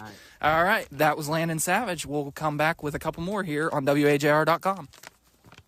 When the whistle blows, Your favorite player will be ready, but will you look the part? MPB Print and Sign Superstore helps you support your favorite team or player with personalized gear. Cheer them on in style with custom apparel for teams, players, and families. Don't stop there. Complete your look with some custom bags, flags, signs, and stickers. Not going to the field? Brand some apparel for your upcoming event or fundraiser. All at mpbonline.com. A proud supporter of high school athletics. Welcome back to the final senior here on this special pregame edition of the Senior Night Show on WAJR.com. Last but not least, can't forget about the kicker. They win and lose you games. Brian Vega, how you doing tonight? Good. Good. So I just wanted to ask a couple questions about yourself, and then we'll kind of get into the game. First off, do you play any other sports besides football? I know you run cross country, yes, right? Cross country. What's your PR right now? PR, 15. Atta boy. What course? St. Mary's. St. Mary's? Yeah. I ran cross country in high school. So that's why I ask. I believe my PR was a 17:48 at Mineral Wells. So that was but that course is like really, really flat. So anyways, do you have plans after high school for anything? Yeah, attend West Virginia University. What do you plan on majoring in? Marketing. Marketing. Okay, I gotcha. And your favorite CB's football memory? Making it 5 field goals. I like that. All right, so you ready for this game? You got to get it in under 33 seconds. All right, here we go. Offense or defense? Offense. Turf or grass? Turf. Favorite sport besides football? Cross country. Favorite subject in school? History. Favorite restaurant? Creek and Rail. Favorite movie or TV show? Daredevil. Favorite NFL team? Steelers. Favorite NFL player? Justin Tucker. If you had a lightsaber, what color would it be? Green. Dream job? What was that? Dream job? Marketing specialist. Favorite band or artist? AJR. Favorite color? Red. Favorite brand? Nike. Dogs or cats? Dogs. Night owl or early riser? Night owl. All right. Ooh, 43 seconds, so you just missed the cutoff, but I appreciate you playing, Brian. Thank you. All right, thank you. All right, that was Brian, and that will mean that I believe it's Josiah Morgan and Landon Savage advancing to the championship. So we'll have that next week for you here. Actually, I'm not going to do that on air, but we will try and do that on the the banquet that we do at the end of the year. All right. Thank you guys for listening to the Senior Night Special Edition here on WAJR.com. For 150 years, Lang Monument has helped Morgantown area families honor their loved ones with beautiful monuments. I'm Rob Lang, and the dedication from my family that began in 1874 continues in 2024. From selection of granite, marble, or bronze to engraving and installation, a member of my family will be by your side for generations to come. Lang Monument, Don Knotts Boulevard, across from the Wharf District. See our selection online at langmonument.com. Ready to stay in the game without digestive issues slowing you down? Mon Health brings state-of-the-art care and equipment to tackle your digestive discomfort. We'll help you navigate your GI playbook from lab tests to endoscopies with personalized care every step of the way. Don't fumble when it comes to your health. Call 304-598-2700 to get seen sooner. Choose Mon Health, the winning team for digestive care. Now back to the Mon Health System Halftime Report on WAJR. Welcome back to the halftime show here in Beallsville, Ohio. I hope you enjoyed our little pregame edition that got extended to halftime. Chance, what do you say we take a look at a few scores going on around the state? It is getting to week 8, so we're getting into that crunch, or actually it's week 7, so you're getting into that kind of crunch time. It is. I mean, this is where you either make or fall out of the playoffs is what I'll say, unless you're in Quad A, and it really don't matter what you do, you're going to make the playoffs. Yeah, you're just fighting for a seed. All right, we'll start in Quad A here. The game of the year, game of the decade, game of the century, whatever you want to call it, number 1 versus number 2.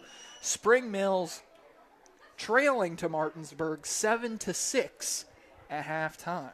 I have some funny feeling on that one. Martinsburg scored first, Spring Mills second, and they went for 2, wanting to have the lead at that point in time and see how Martinsburg would react to it. But it down 7-6, much closer ball game than I'd say most people expected. Yeah. Number 3 Wheeling Park ahead on Talawanda, Ohio, 28-14 at halftime. Huntington up on Capital, 14-0 in the first quarter. Jefferson up on Musselman, 35-14 at halftime. Morgantown up on Hedgesville, 25-7 at halftime. Spring Valley in AAA is leading Woodrow Wilson in Quad A, 21-0 in the second quarter. Parkersburg South is taking on Lindsley tomorrow afternoon. Hampshire, who's in AAA and 5-3 on the season, is beating Washington, who is number 11 in Quad A, 21-14 in the second quarter. Preston is up on University, 21-20 at halftime. That'd be a big win for the Preston Knights to have that win right there to kind of put in their belt or whatever and look forward to the rest of the season. They've been having a good season so far. Nobody expected Preston to be in the playoff picture in AAA, and they're right there on the edge of it, I think, I think they're 18th or 19th. And a win over University. Am I correct? Is University Quad A? Yes, it is. So that would be bonus points for Preston County on top of that, giving them a chance to make it into the playoffs. St. Albans in AAA with a 0-0 score against Parkersburg. We move on to predominantly AAA scores. AA Frankfort up on Berkeley Springs, 45-0 at halftime. Berkeley Springs 2-5 in AAA. Herbert Hoover up on Elkins, 35-7. Elkins having a pretty good year as well here, Chance. 5-3 on the season, and they're in AAA. I think you got to give some credit to I believe they're the Tigers of Elkins. I do believe it is the Tigers of Elkins. And they had a kind of surprise season last year, kind of got in, if I'm correct, got into the playoffs, had a really good season. This year it's looking like the fall-off's not there. They're back in the playoff picture again. Robert C. Byrd is trailing to North Marion 20-9 at halftime. Quad A side, Hurricane is up on Riverside 28-0 in the second quarter. Nitro up on Winfield 21-13 in the second quarter. Point Pleasant and Fort Fry are scoreless. Cabell Midland and Quad A up on South Charleston 16-0 in the second quarter. Buchanan Upshur and Grafton tied at 21. Buchanan Upshur 0-8 and Grafton is 2-5. Can you say Tank Bowl? Somebody's got to play it right at the end of the year. Fairfield Union, Ohio is up 6-0 on John Marshall. Brook up on Sharon, PA 27-3. And Weir is trailing to Albert Gallatin 14-6 in the second quarter. Moving on to AA now, Princeton up on Independence 21-3 at halftime. Princeton in AAA, Independence in AA, led by a freshman quarterback, by the way. Roane County up on Mingo Central 20-0 in the second quarter. Oak Hill up on Bluefield 7-0. Lewis County and Philip Barber scoreless. Wheeling Central up on Toronto, Ohio Knights. They are trailing Toronto, Ohio 14-13 in the second quarter. AAA side Shady Spring up on Nicholas County 21-14 at halftime. Single A side Tyler Consolidated is up on South Harrison 15-14 at halftime. Ripley in AAA is up on AA side Wayne 21-20. AAA side Kaiser is trailing to Moorfield 21-14 in the second quarter. Liberty Harrison up on Lincoln High School 21-13 in the second quarter as well. Braxton County, you want to talk about a tank ball, 0-7 Braxton County taking on single A 0-7 Calhoun County. Braxton County is up to a 20-0 lead. Logan and Chapmanville set to play, scoreless there. Oak Glen and East Liverpool scoreless. Midland Trail and Liberty Raleigh scoreless. Pikeview is up on Wyoming East 35-0. Battle of 1-6 teams there. Magnolia in single A is up on Ravenswood 14-7 in the first quarter. And you would think Magnolia don't have a whole lot to play for. They're coming at the end of the season. It's just to look forward to next week for the Seabees. Magnolia players haven't given up yet. No. They're still playing with some heart, so that's something to think about as you move into next week. No, moving on to single A, the all-important single A now. Number 1 Tug Valley is up on AA number 9 side, West Side, 14-0 in the second quarter. That is a game to keep an eye on real quick, Ethan, because as much as you don't think that's much of a game to Tug Valley, you're playing a double A, maybe you lose, it's a ranked opponent, it's no big deal. Them top 3 teams are fighting for, you're going to have a home game, but do you want to play the 2 versus the 3 matchup before you get I want to say Wheeling so bad, but it's Charleston. You know, you know what? I'm just going to say to get to the island because you know there what? It needs to be at the island. Yep. I'm no complaints from me there. Number 2, number 2 Wahama up on number 16 Webster County has not had a score published yet in the first quarter. Doddridge County up on East Hardy 6-3 at halftime. East Hardy only 3-5 on the season. Doddridge County 6-1, but East Hardy probably played one of the hardest schedules I have ever seen in a single A side. They were one of them that dropped down at the last moment. I think they were planning on trying to make the playoffs in the Double A. End up getting that tougher schedule, and now you're playing it. And if it's Doddridge at East Hardy, I can tell you I've made that trip before. That's not a fun trip to East Hardy. Bridgeport, Ohio, taking on Cameron. That game is scoreless in the first quarter as well. Riverview up on Twin Valley, Virginia, 42-0 at halftime. Greenbrier West up 14-0 on number 7 Sherman in the second quarter. And number 7 Sherman, they had a game postponed last week against Mount View. They ended up playing that on Monday, 47-25 Sherman, so they're 6-1 on the year, but might be going 6-2 to the 4-4 Greenbrier West. Double A side, James Monroe trailing to Petersburg, who's at number 8, 21-7 at halftime. Petersburg could get Double A points, as well as they're looking to host multiple playoff games as well. They're trying to get moved down into that number 8 seed. You get a Sherman loss and a Petersburg win.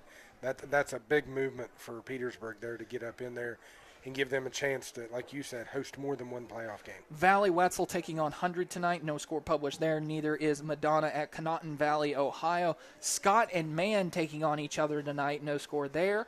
Pendleton County at Mount View, Virginia. No score there as well. Work County is up on Gilmer County, 38-6 in the second quarter. Tulsa taking on Hurley, Virginia. That game is scoreless in the first quarter. Meadow Bridge is up 16-6 on Montcalm, so there's some bonus points there if Meadow Bridge is able to hold on for the win in the first quarter there. That's Once again, your Seabees. score here, Clay-Battelle 28, Beallsville 6. We're about 5 minutes away from getting that second half underway. Ritchie County, call it the Chance Collins Bowl if you want. Ritchie County taking on St. Mary's. That game is tied at 7 in the second quarter. Greenbrier East in Triple A is up 14-6 on Summers County in the second quarter. All right. Just for the record, when you say that, the Chance Collins Bowl, for the people listening, besides Ethan, the one from Williamstown, who actually knows how to produce a football team, the rest of my family comes from Ritchie County, the town that does not know how to produce a football team. Well, I will also you say comes from Ritchie County, but you went to high school at St. Mary's, and they know how to produce football too. But I guess you could say the roots of the Collins family comes from Ritchie County. It is. And even my girls are in Ritchie County right now. My daughter's a junior down there, one of them. And I just called it the Chance Collins Bowl because it's the two dogs that you have in the fight. It is. And they're tied up at 7. Chance would love it if they end in a tie. Nah, I want St. Mary's to get the clear-cut win. I ain't even going to make it up on that one. All right, but I guess Chance, to me, honestly, the biggest shocker, I'll go class by class. I know you're a little bit surprised on that Spring Mills Martinsburg score. I'm not necessarily. I think the biggest surprise is that Preston is leading University 21-20 at halftime. That is a major surprise. Nobody expected that, but I guess I'll look at the magnitude of the surprise. Martinsburg has blown everybody out. They have not lost a game in the Eastern Panhandle since 2007. As I said, blow everybody out in the process. So it's a different class of football. Against another Eastern Panhandle team. Yeah, I don't know if we can make a class above Quad A, but that's kind of where Martinsburg needs to be. Like maybe call it semi-pro high school football up there. And, the Spring Mills is shocking. I know if I'm correct, got a new head coach in a couple years ago, if I remember what I was reading the other day. And it seems to be a guy who's changing the program around. I read about I believe he's a sophomore or junior quarterback I was reading about all the help he does in the community, and they said that just all his teammates have gotten on him, and it's just completely changed the program. I think probably the biggest surprise to me, I'm looking here. I know this is a AAA side taking on a AA side, but hear me out here. I think Princeton leading Independence by the magnitude that they are is surprising. Not necessarily that Princeton is winning. It's the fact that they're up by again, it's 21-3 at halftime. That is, I agree. That'll be and shocking. I understand Princeton might make the AAA state championship, but at the same time, so AA. I'm looking here. Chance Tower Consolidated defeating South Harrison or beating South Harrison 15-14 at halftime. This was a South Harrison side that's number 15 in AA, 5-2 on the season. Is it just scheduling? Do you think? Some of it, I think, is. I agree with that statement of how you're saying. I do believe the scheduling's having a lot to play into how that game's playing out. I guess, Just we for the record, we don't follow St. South. Mary's at 14-7. Oh, there you go. County. A little bit of breathing room now. Well, I will say this.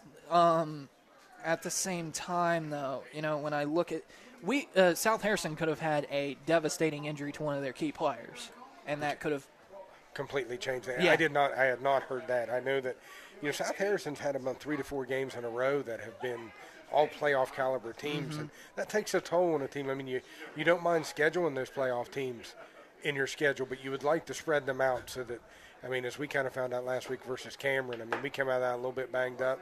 It was nice to get some players back that we had missed the previous weeks leading into Cameron. But at the same time, playing a playoff caliber team can take a toll, and I think you're seeing a little bit of that.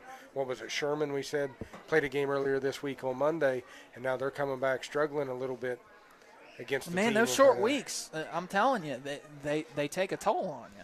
Even if you're 15, 16, 17, 18 years old, taking that beat and not getting that full 7 days to get back, it will take a toll on you. Single A has a lot of interesting matchups here. I'm just going to kind of go through it here. I think the two most surprising is that Tug Valley is leading over a playoff side in AA West side 21-0. It's not just that they're leading. I thought they might be able to get upset there and get knocked down out of those top 3 seedings.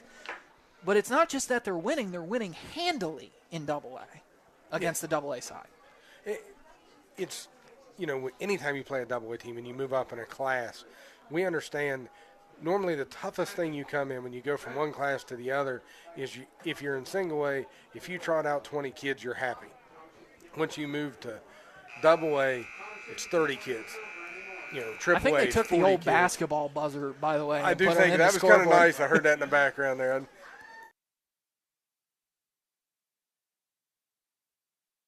Talk about one more game I just want to talk about. We talked about it a little bit, but Doddridge County only leading East Hardy 6-3 at halftime. If you're listening to Clay-Battelle at home, that's kind of a game that you want to keep your eye on because East Hardy is on the fringe playoff spot because they've played such a hard schedule. Meanwhile, Doddridge County is looking to host playoff games all the way to Charleston. Yes, and it is one of those that, we know that we're probably at the best case scenario 14. We're more than likely a 15, 16 just sneaking into the playoffs if everything falls our way. And you get a team like East Hardy pull a major upset. It's one of those where they jump 3 to 4 teams. And now you're needing one of those 14, 15, 16 teams to lose to a team they normally wouldn't lose to in order for you to make the playoffs. All right, we're 2 minutes away from getting the second half started. We'll take a break, and when we come back, second half of play here on WAJR.com. Health works for you, for rehab and fitness too. When you attend football games, do you rush to get a seat at the back of the bleachers for back support? Back pain is a common problem and can often be relieved with physical therapy treatments. If you have back pain, see your doctor and ask for a physical therapy prescription. Then see the physical therapy professionals at HealthWorks. With 9 nearby locations, finding quality care doesn't need to be a headache. HealthWorks Rehab and Fitness, Morgantown, Westover, Cheat Lake, Blacksville, Smithfield, Waynesburg, Fairmont, and Buchanan. When your body hurts, go to HealthWorks.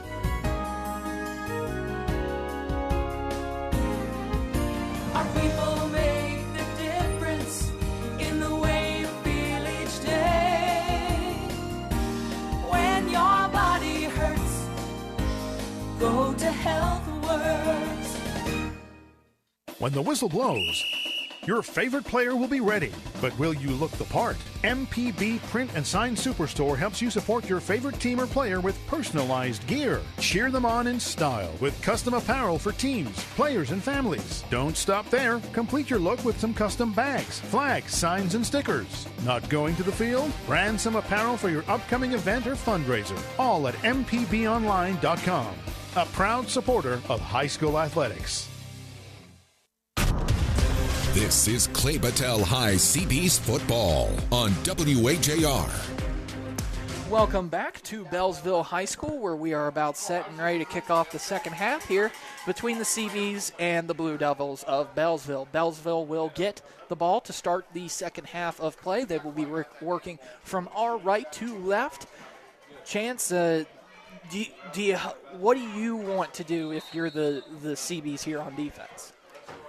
Do you want to force your first 3 and out? I'll be honest with you, I don't want to play defense right now. I'm going to onside kick this ball right here. Just try to take complete and utter momentum in the second half, take it down, score on them. Where is he, Chance? Pick out the target. 68 or 65 over there. Well, the ball's on the left hash here. All right. Yeah. Run up for Vega.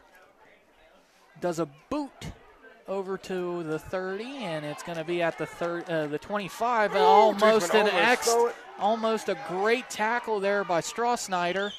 Or sorry, that was Toothman actually. But he takes it over to the 40-yard line, and that will be where the Beallsville Blue Devils will take over. First down and 10. Nice job there by Dirty, going up, get T-duty tonight for Dirty.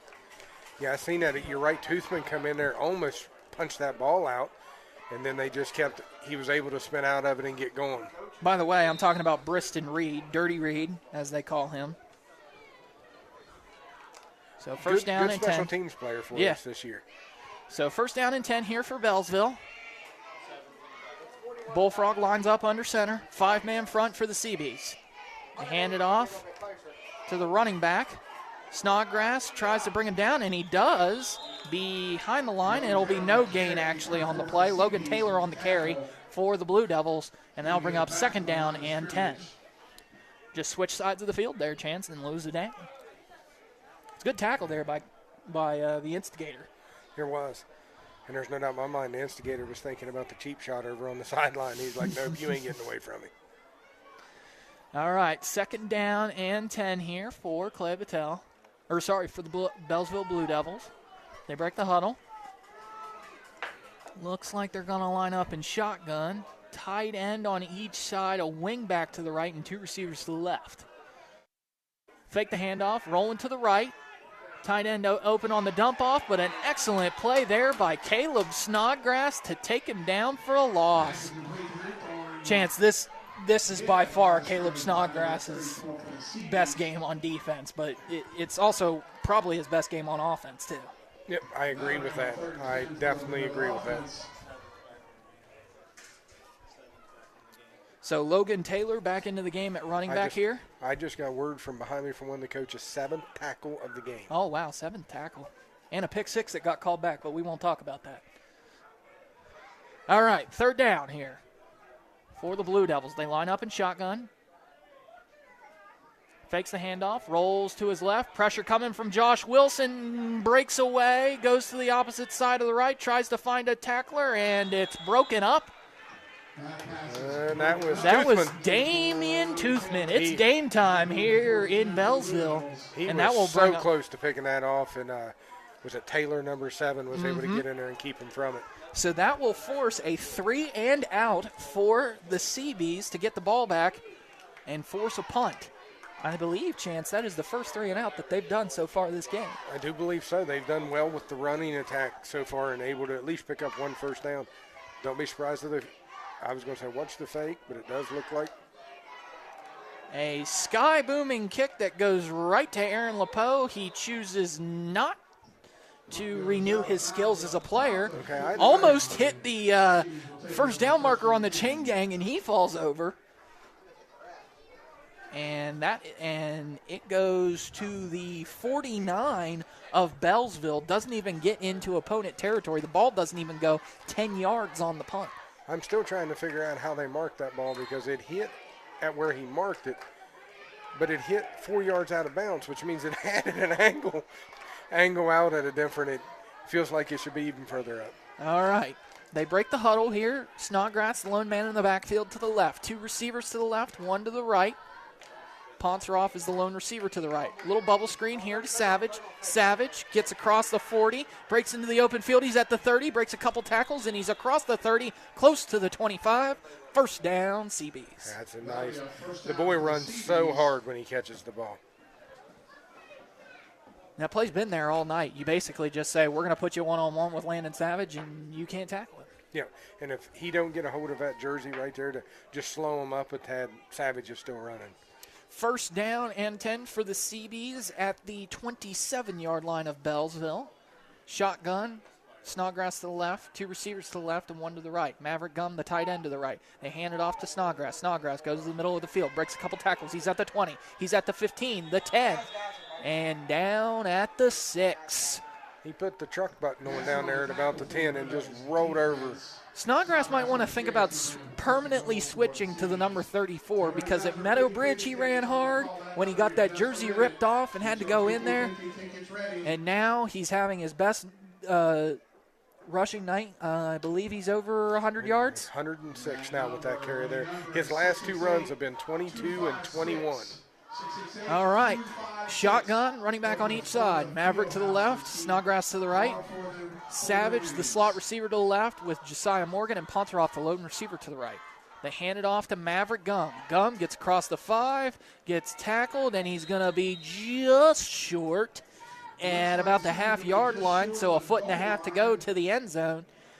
All right, Chance. Who do you want to score this touchdown?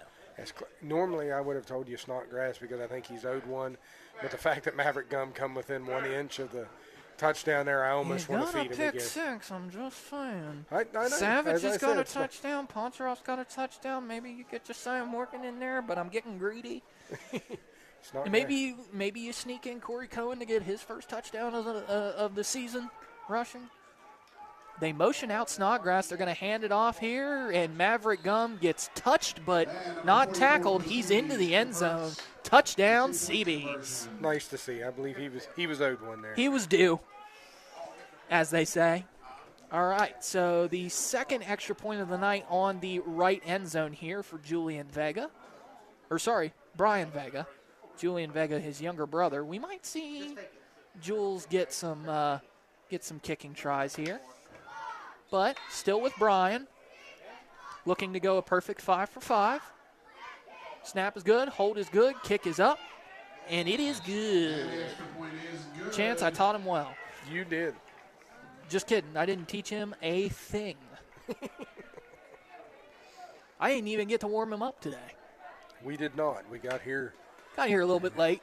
A little bit later, had a little bit more setup than we had to do. We had to get some food, Chance. Had to get some grub. We did. And plus, we wanted to make sure we got them seniors in with their the pregame there a half hour early, which had to get things started on that note. All right, 35-6, Clay-Battelle with 8:07 left to go in the third quarter. Clay-Battelle set to kick off here yet again, and Beallsville with their second possession in this second half. Chance, a little update. Westside is on the board, but so is Tug Valley. It's 27-6 in the second quarter. Yeah, we're scanning through to try to find the Preston game to see if we've got an update on it, because we was talking about that being an upset. Still at 21-20 in the third. Yeah, I'm looking over here to see if I got a score update from Martinsburg and Spring Mills. The old CB's commentator Luke Wiggs on that call. Kickoff is away, straight to the returner, but he bobbles it. And a nice tackle there by Caleb Snodgrass. Yeah, he needs to stay in 34 permanently. At this point in time, there's not even a shadow of a doubt.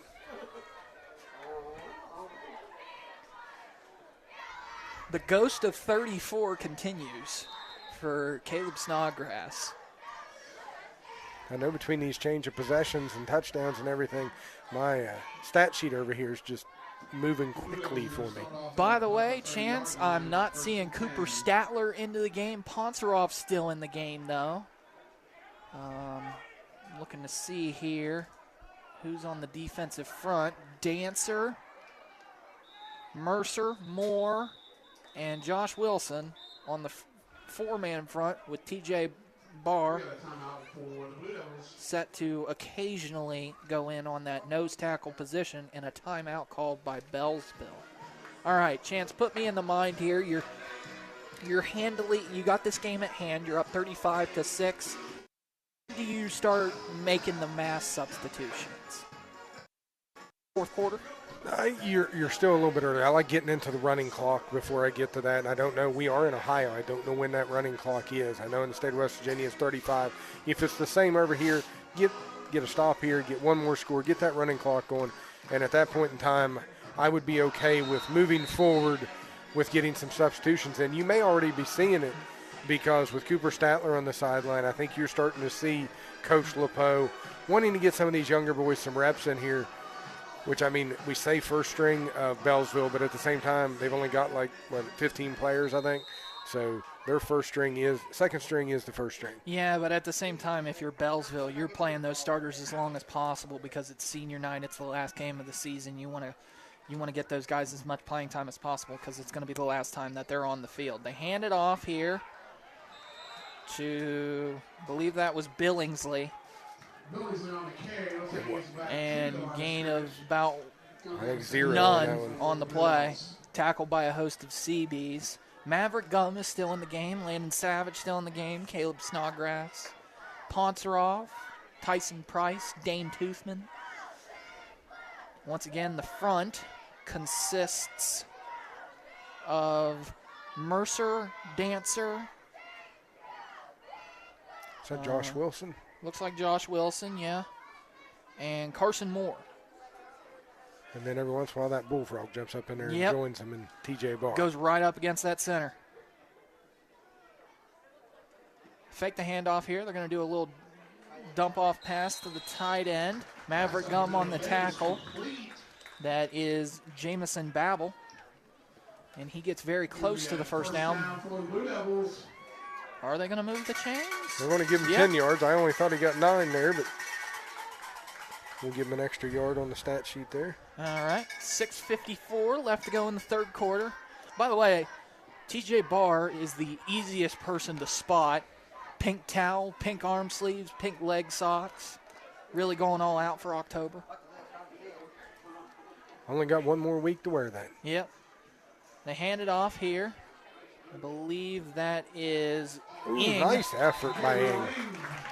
With that effort, I think he deserves another carry. Gain of 11 on the play. First down for Beallsville. Nice carry there by Ing. Now, if I've known any coach, Ethan, it won't take long, no matter what the score is on that scoreboard. If they keep picking up 10 yards a carry before you see Cooper Statler, at least one of them boys on the sideline switching out and coming back in.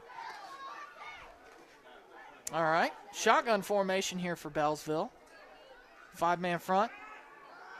Coming in on the blitz, pressure coming, and he's sacked. Is that Dancer on there, 54? That is Cameron Mercer. Big Merce. My bad. Big Mercer in on the play. Haven't had a lot of sacks to talk about this season, but there's one by Big Merce. And he brings up a second down and long. He had time to throw. The pressure just came in on him. That'll be a 14-yard loss on that play. Looks like Chase Gazer in for Logan Taylor. Second down and 25 for the Blue Devils. Still haven't broken the huddle, and it's 10 seconds left to go on the play clock. Line up under center. Tight end on each side and a wing back here. They hand it off to, I believe that's Ing. Yep, it's Ing. Can't repeat his success on the last run, and he gets no gain on the play. Believe that was Dancer on the tackle. Give him a TFL. No gains or TFLs in my book. All right. Third down here, 25 for the Blue Devils. Shotgun, 2 receivers on each side. The running back is to the quarterback's right. dancing at the line of scrimmage. Here comes the pressure, looking to throw it over, and he's got his fullback on the screen pass. He's got some room to run, keeps breaking tackles, but he had such a long way to go. But he does rumble forward to about the 46-yard line. No, they're going to mark him down at the 47, and it'll bring up 4th down and 8. Chance, I believe that was a gain of 11 on the play? I had him down for 17. Sorry. I'm checking. Yes, I got him down for 16. Okay, 16. There you go. You're using inflation. Yeah. 4th down here at 8. They're going to line up to punt. Nobody back deep for the Seabees.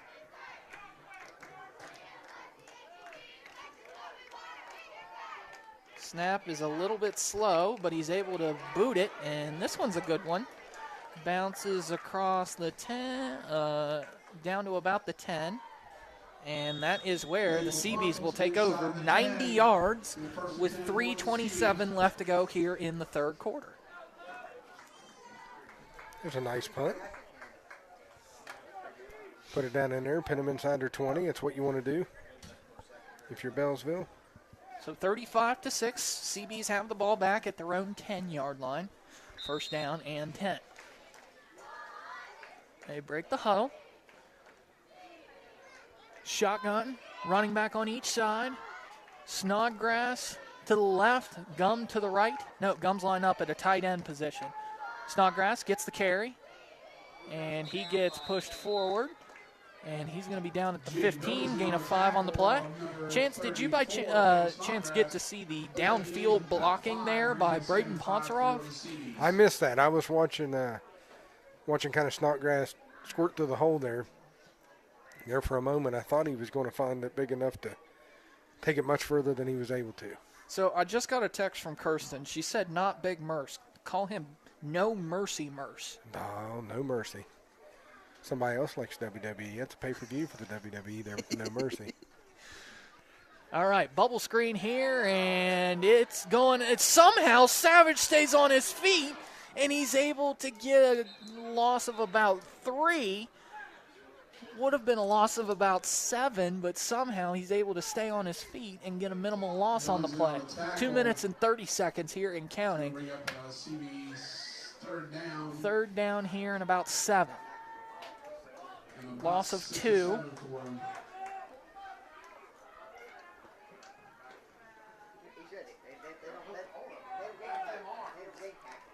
Got a feeling there's a deep shot coming here to Braden Ponceroff, perhaps. Once again, that right side of the O-line is strong. You got Cooper Statler lined up at the right guard, and you got Big Boy Gump lined up at right tackle. They hand it off to Snodgrass. Why not give it to him? He's had a day. Flag on the play. I think there might have been a face mask on there. It looked incidental, but we will find out. I still think it's an automatic 1st down, though. It is. I don't believe there's even face mask on the defense, so that will be a 1st down for the Seabees. Face mask on the defense. Do you believe that's 15 yards no matter what in high school? And score update here, Ethan. Spring Mills 12, Martinsburg 7. Wow. Once again, Spring Mills looking to beat Martinsburg as the first team in the Eastern Panhandle to beat Martinsburg since 2007. That is impressive.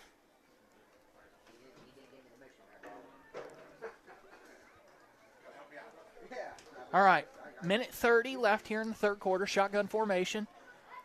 Running back on each side, 2 receivers to the right. They hand it off to Snodgrass. Good blocking there by the lineman. Snodgrass into the open field. He cuts across the 50 and is tackled. The last man to beat. Tackled at the 45 of Beallsville, and the tackler falls down. Injury on the play here. Be 147 now on the stat sheet I have unofficially for Snodgrass. That was Logan Taylor who goes down. We'll take a quick break, and when we come back, while they tend to the injured player here on WAJR.com. For 150 years, Lang Monument has helped Morgantown area families honor their loved ones with beautiful monuments. I'm Rob Lang, and the dedication from my family that began in 1874 continues in 2024. From selection of granite, marble, or bronze to engraving and installation, a member of my family will be by your side for generations to come. Lang Monument, Don Knotts Boulevard, across from the Wharf District. See our selection online at langmonument.com. This is Clay-Battelle High CB's football on WAJR. Welcome back to Beallsville, Ohio, where Clay-Battelle has the ball in opponent territory at the 45, first down and 10. Shotgun formation, running back on each side. Two receivers to the right. Cohen drops back to pass, rolls to his right, looking for a man, pressured, deep ball, laying it out there. Josiah Morgan, one-on-one, incomplete. And it will be second down and 10. You could have called pass interference on that, but I'm willing to let that go because it was a 50-50 ball. Each person has a right to the ball as much as the other.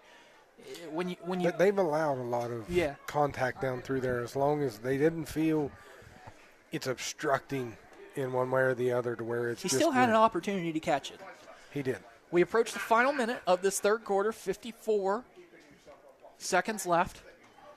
Second down and 10.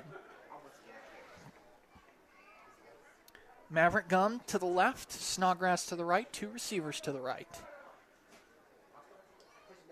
Hand it off to Maverick. He goes to the weak side of the field, bounces off a couple tacklers. Second down. The tackle for the Devils. 44 on the carry for the Seabees.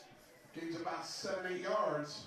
And looks like we have another Blue Devil that was a little slow to get up, but he gets helped out by his teammate and gets back up on his own 2 feet. He'll play again. Third down and 2 here for the Seabees. Line gain is the 35. Score update, we have Toronto, Ohio, 14-13 over Wheeling Central. Oh, that's the same score I gave. Was that the same one? Okay. Yeah. I thought it was they Well, were up. I'll tell you what, keep going through some scores with me, though, because that's going to be the final play of the third quarter, and we'll keep it here. All right, we got looking at some others. Liberty Harrison, 28-13 over Lincoln. Moorfield over Kaiser and AAA 21-14. Ripley of AAA 21, Wayne 10. I have a score update on that. Ripley just scored. It's 28-20 now in the third quarter. Okay. Ripley. Tyler Consolidated 21 and ranked 10th in single A, beating South Harrison in double A 21-14. Trying to see what else going to they. Yeah, we got them playing Country Roads. Yeah, we got them playing Country Roads here. You know what? We haven't gotten enough wins in Mountaineer Nation to play that. Might as well play it whenever you get the chance. Yeah, I heard you earlier talking to one of the coaches. I think it may have even been on here too. Martinsville not losing since 2007 to an Eastern Panhandle team. That's how long it feels like since the Mountaineers have been relevant. So maybe we can go ahead and play this just for good time's sake. Goodness. Third down and 2 here. CB's now working from our right to left. Ball is placed on the left hash. The line to gain is the 37. The 35. The ball is at the 37. As they shut off Country Roads. We did travel some country roads over here. Yeah. Ethan. All right. Shotgun formation. Snodgrass, the lone man in the backfield to the right of Corey Cohen. Fakes the jet sweep, hands it off to Snodgrass. Snodgrass has the first down and a whole lot more. He's got some blockers downfield. Stiff arms a man out of bounds. Ball is going to be placed at the 20-yard line. First down and 10 for the Seabees. 25 yards on the carry, bringing them to 172. He can't get to 200 on this drive.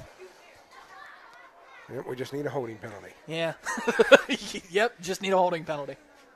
So he's at 172. Once again, can't get to 200 on this drive. I think they're going to keep feeding them, though.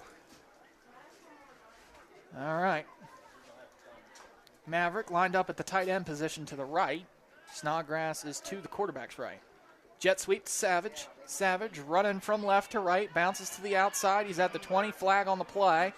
He goes into the end zone, but this one's not going to count, as there will be a holding penalty Looks like it's going to be a hold on the offense. Looks like it's going to be on. You saw JJ Dawson go, oh no, not me. Oh wait, it's you. I pointed at somebody else. Oh, as we go ahead and update, Martinsburg has decided to start playing football up 14-12. Wow. Just like that. You know they can flip it on with a switch. They can. I'm being informed by the coach. He's not going to get Snodgrass not going to get the carry. He's done. T.J. Barr and Tyson Price, the men in the backfield. They're going to hand it off to Tyson Price. Price, minimal carry. It's funny you say that because I had just started to mention he had gotten the holding penalty he needed to be able to go over 200 yeah. yards. The CBs gains a couple, so we make it a second down and long. The still the offensive line, the first-string offensive line is still in the game. Really, actually, the only substitutions that we've seen is the fullback and the running back, and that's Tyson Price and T.J. Barr. Tyson Price at the running back position, T.J. Barr at the fullback position. We won't call it a substitution now because it is Corey Cohen's job. T.J. Barr lines up at a tight end spot. Tyson Price to the right. They drop back. Cohen going to roll to his right. Throws a deep ball. If he gets it, it's a touchdown. It is Braden Ponceroff with the touchdown. One-on-one. Shakes the defender's hand. Gives him a slap and says, sorry, buddy. Got another one. He did. They throw them jump balls up there. Taylor was able to get to one of those earlier tonight. Unable to get to that, and with that catch, that will put Ponceroff at the century mark. He has five catches for 100 yards. He's only the second person this season to go over 100 yards receiving, correct? Or the third? Did Josiah have one early this year? I know Savage has had one at least once, maybe twice. I want to say he's the second. I don't think Josiah's hit the century mark. Did have the big catch for us at Meadowbridge, which sealed that win down there. Snap good, hold good, kick up. Sure. No good. Would have equaled his total.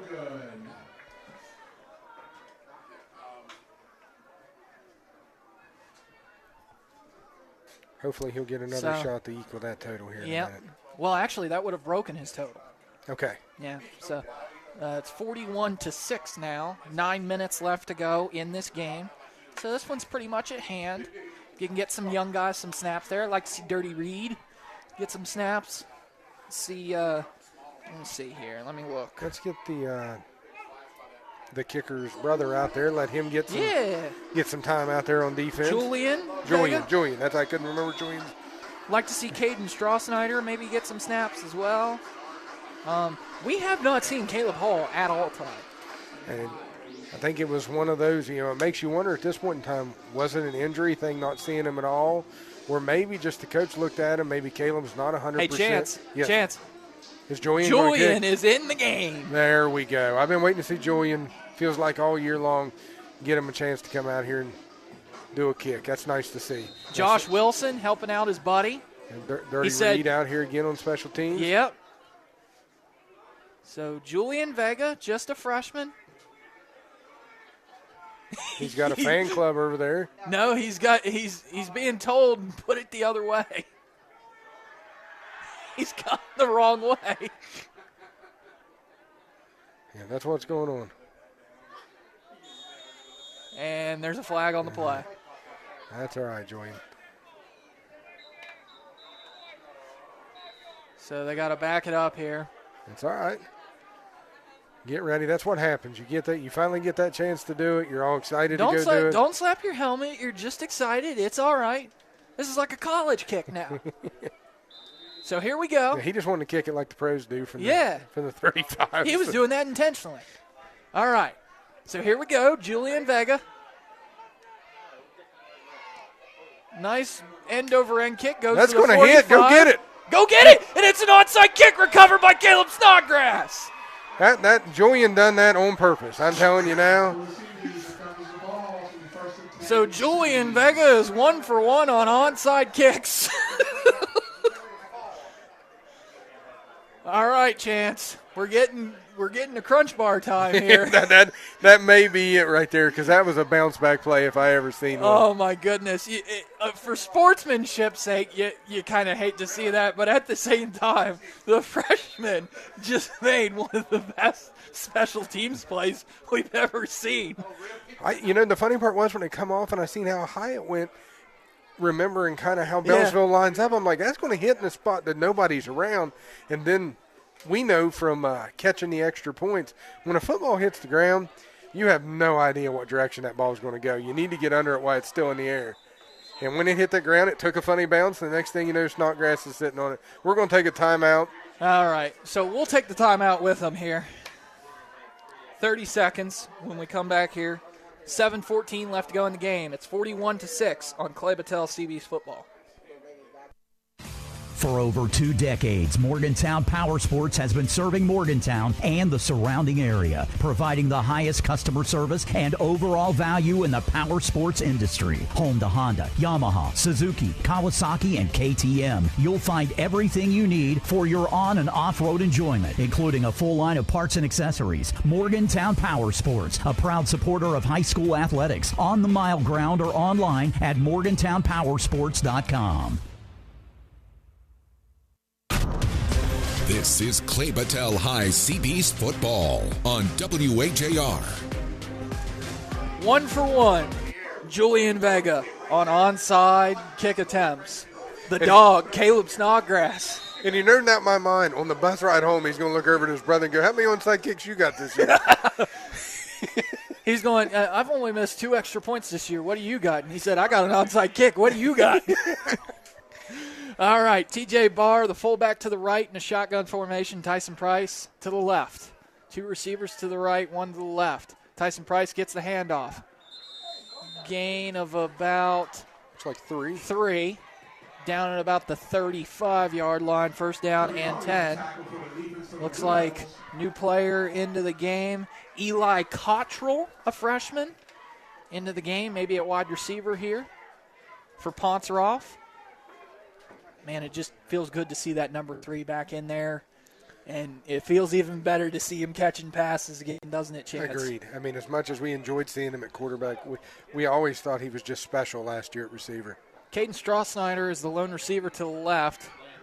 You got Eli Cottrell wide to the right. Savage still the slot. Tyson Price bounces off a couple tacklers. He's strong, man. They tell me he's strong all week. And he's down at the 15. First down, Clay-Battelle.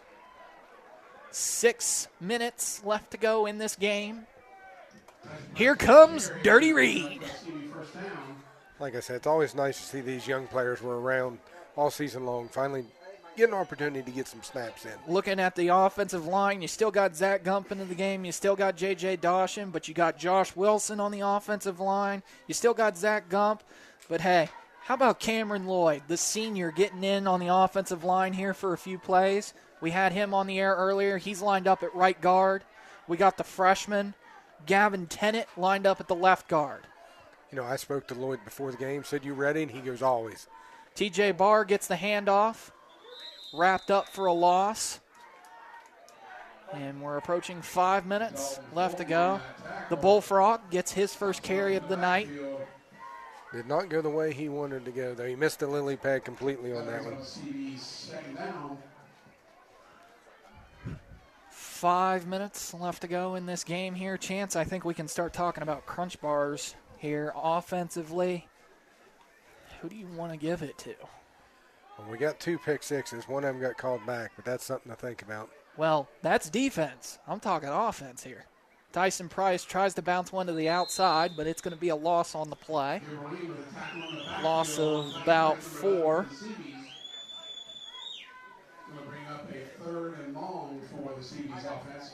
All right, Chance.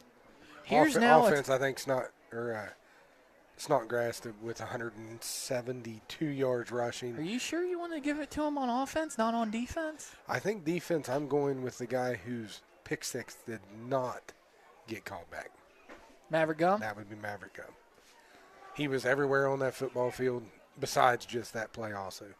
All right, Strauss-Snyder, the lone receiver to the left. I formation, toss play to Tyson Price. They try to get him on the outside. He's going to try and reverse field. Keeps breaking tackles, but he's going to be wrapped up for a loss, and that will bring up 4th down. All right. Time to prove you're a college kicker, Brian Vega. Kick one from the 30-yard line. It'll only be about a 47-yarder from here. Chance, that's easily a 50-plus. I don't know. We're at the 30. It's only 8 yards back for the snap. I think we can get at 47, 48 range right now, even with nothing going. But it looks like LePeau does not want to take that opportunity for Vega to kick a 47-yarder. He's going to go for it on 4th down here. 4th and a country mile. Yep. 4th and 17. They're going to drop back to pass here. Cohen, pressure. He's going to take off and run. We're seeing the wheels of Corey Cohen. He stiff arms a man. He might get the 1st down. Never mind. Touchdown, Corey Cohen. You know, on the ride here, I said I'd like to see Corey run the ball a little bit more, and he decided to run it one time for 30 yards and a touchdown. Sneaky quickness. Yes, he is.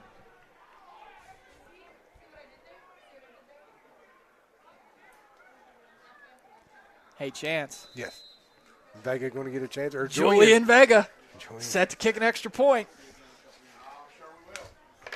So let's see how this one goes. 2.5 minutes set to go. It's 47-6, Clay-Battelle. So here it goes. Julian Vega, the freshman, set to kick. Snap is good. Hold is good. Kick is good! How about it, Julian Vega? He gets a hug from his head coach, LePeau. There, look at the reaction on the sideline. Dirty Reed. You got all the guys coming up, hugging their young kicker. That's the future right there at kicking, and it looks pretty good. It does. That was perfect form right there on that kick. You know he had to be nervous. Yes. Especially after down here, facing the wrong way. Now remember, Jules, you got to go to the right. I bet you he'll line up right this time. No, shout out, just bringing up, we're doing Julian, but what was it, Brian? Is that his older brother? Yeah. Give a shout out to all the Clay-Battelle cross-country runners this week that went out and competed. We have not heard the final results of that yet from the coach, but I'm sure they represented the CBs proud. All right. Julian Vega set to line up to kick again. And it does appear he has figured out which direction to kick this time. Yep. He is not even fooling around. He set it. He backed up. He is ready to go. So here he goes. Nice kick. They did get over under at the 30. It's returned by the Beallsville Blue Devils. Reverses field. Savage in pursuit. Tries to tackle him and gets tripped up by Toothman and brought down. That was a nice kick there again Joel by Joel Osborne on the kick, or on the return for the Beallsville Blue Devils. Yeah, it was a nice kick by Jules. Nice job by Savage there. He had an opportunity to get around the corner, and Savage turned on the afterburners there, got in front of him, forced him to turn it back up, and then made the tackle. By the way, Julian Vega, he doesn't just kick balls. He plays ball, too. Yes, he is. He's out there in the secondary for this one, it looks Slot like. corner. Dirty Reed in there as well. Dame Toothman out. An offensive line set to go in there as well. Drop back to pass here. Throwing a ball over the middle, and it's incomplete. You know, Julian was so close to picking that off on that tap. That may have been it right there. They just carried him. He would have gotten 2 crunch bars. They just carried him. They carried him to the bus. Like Rudy.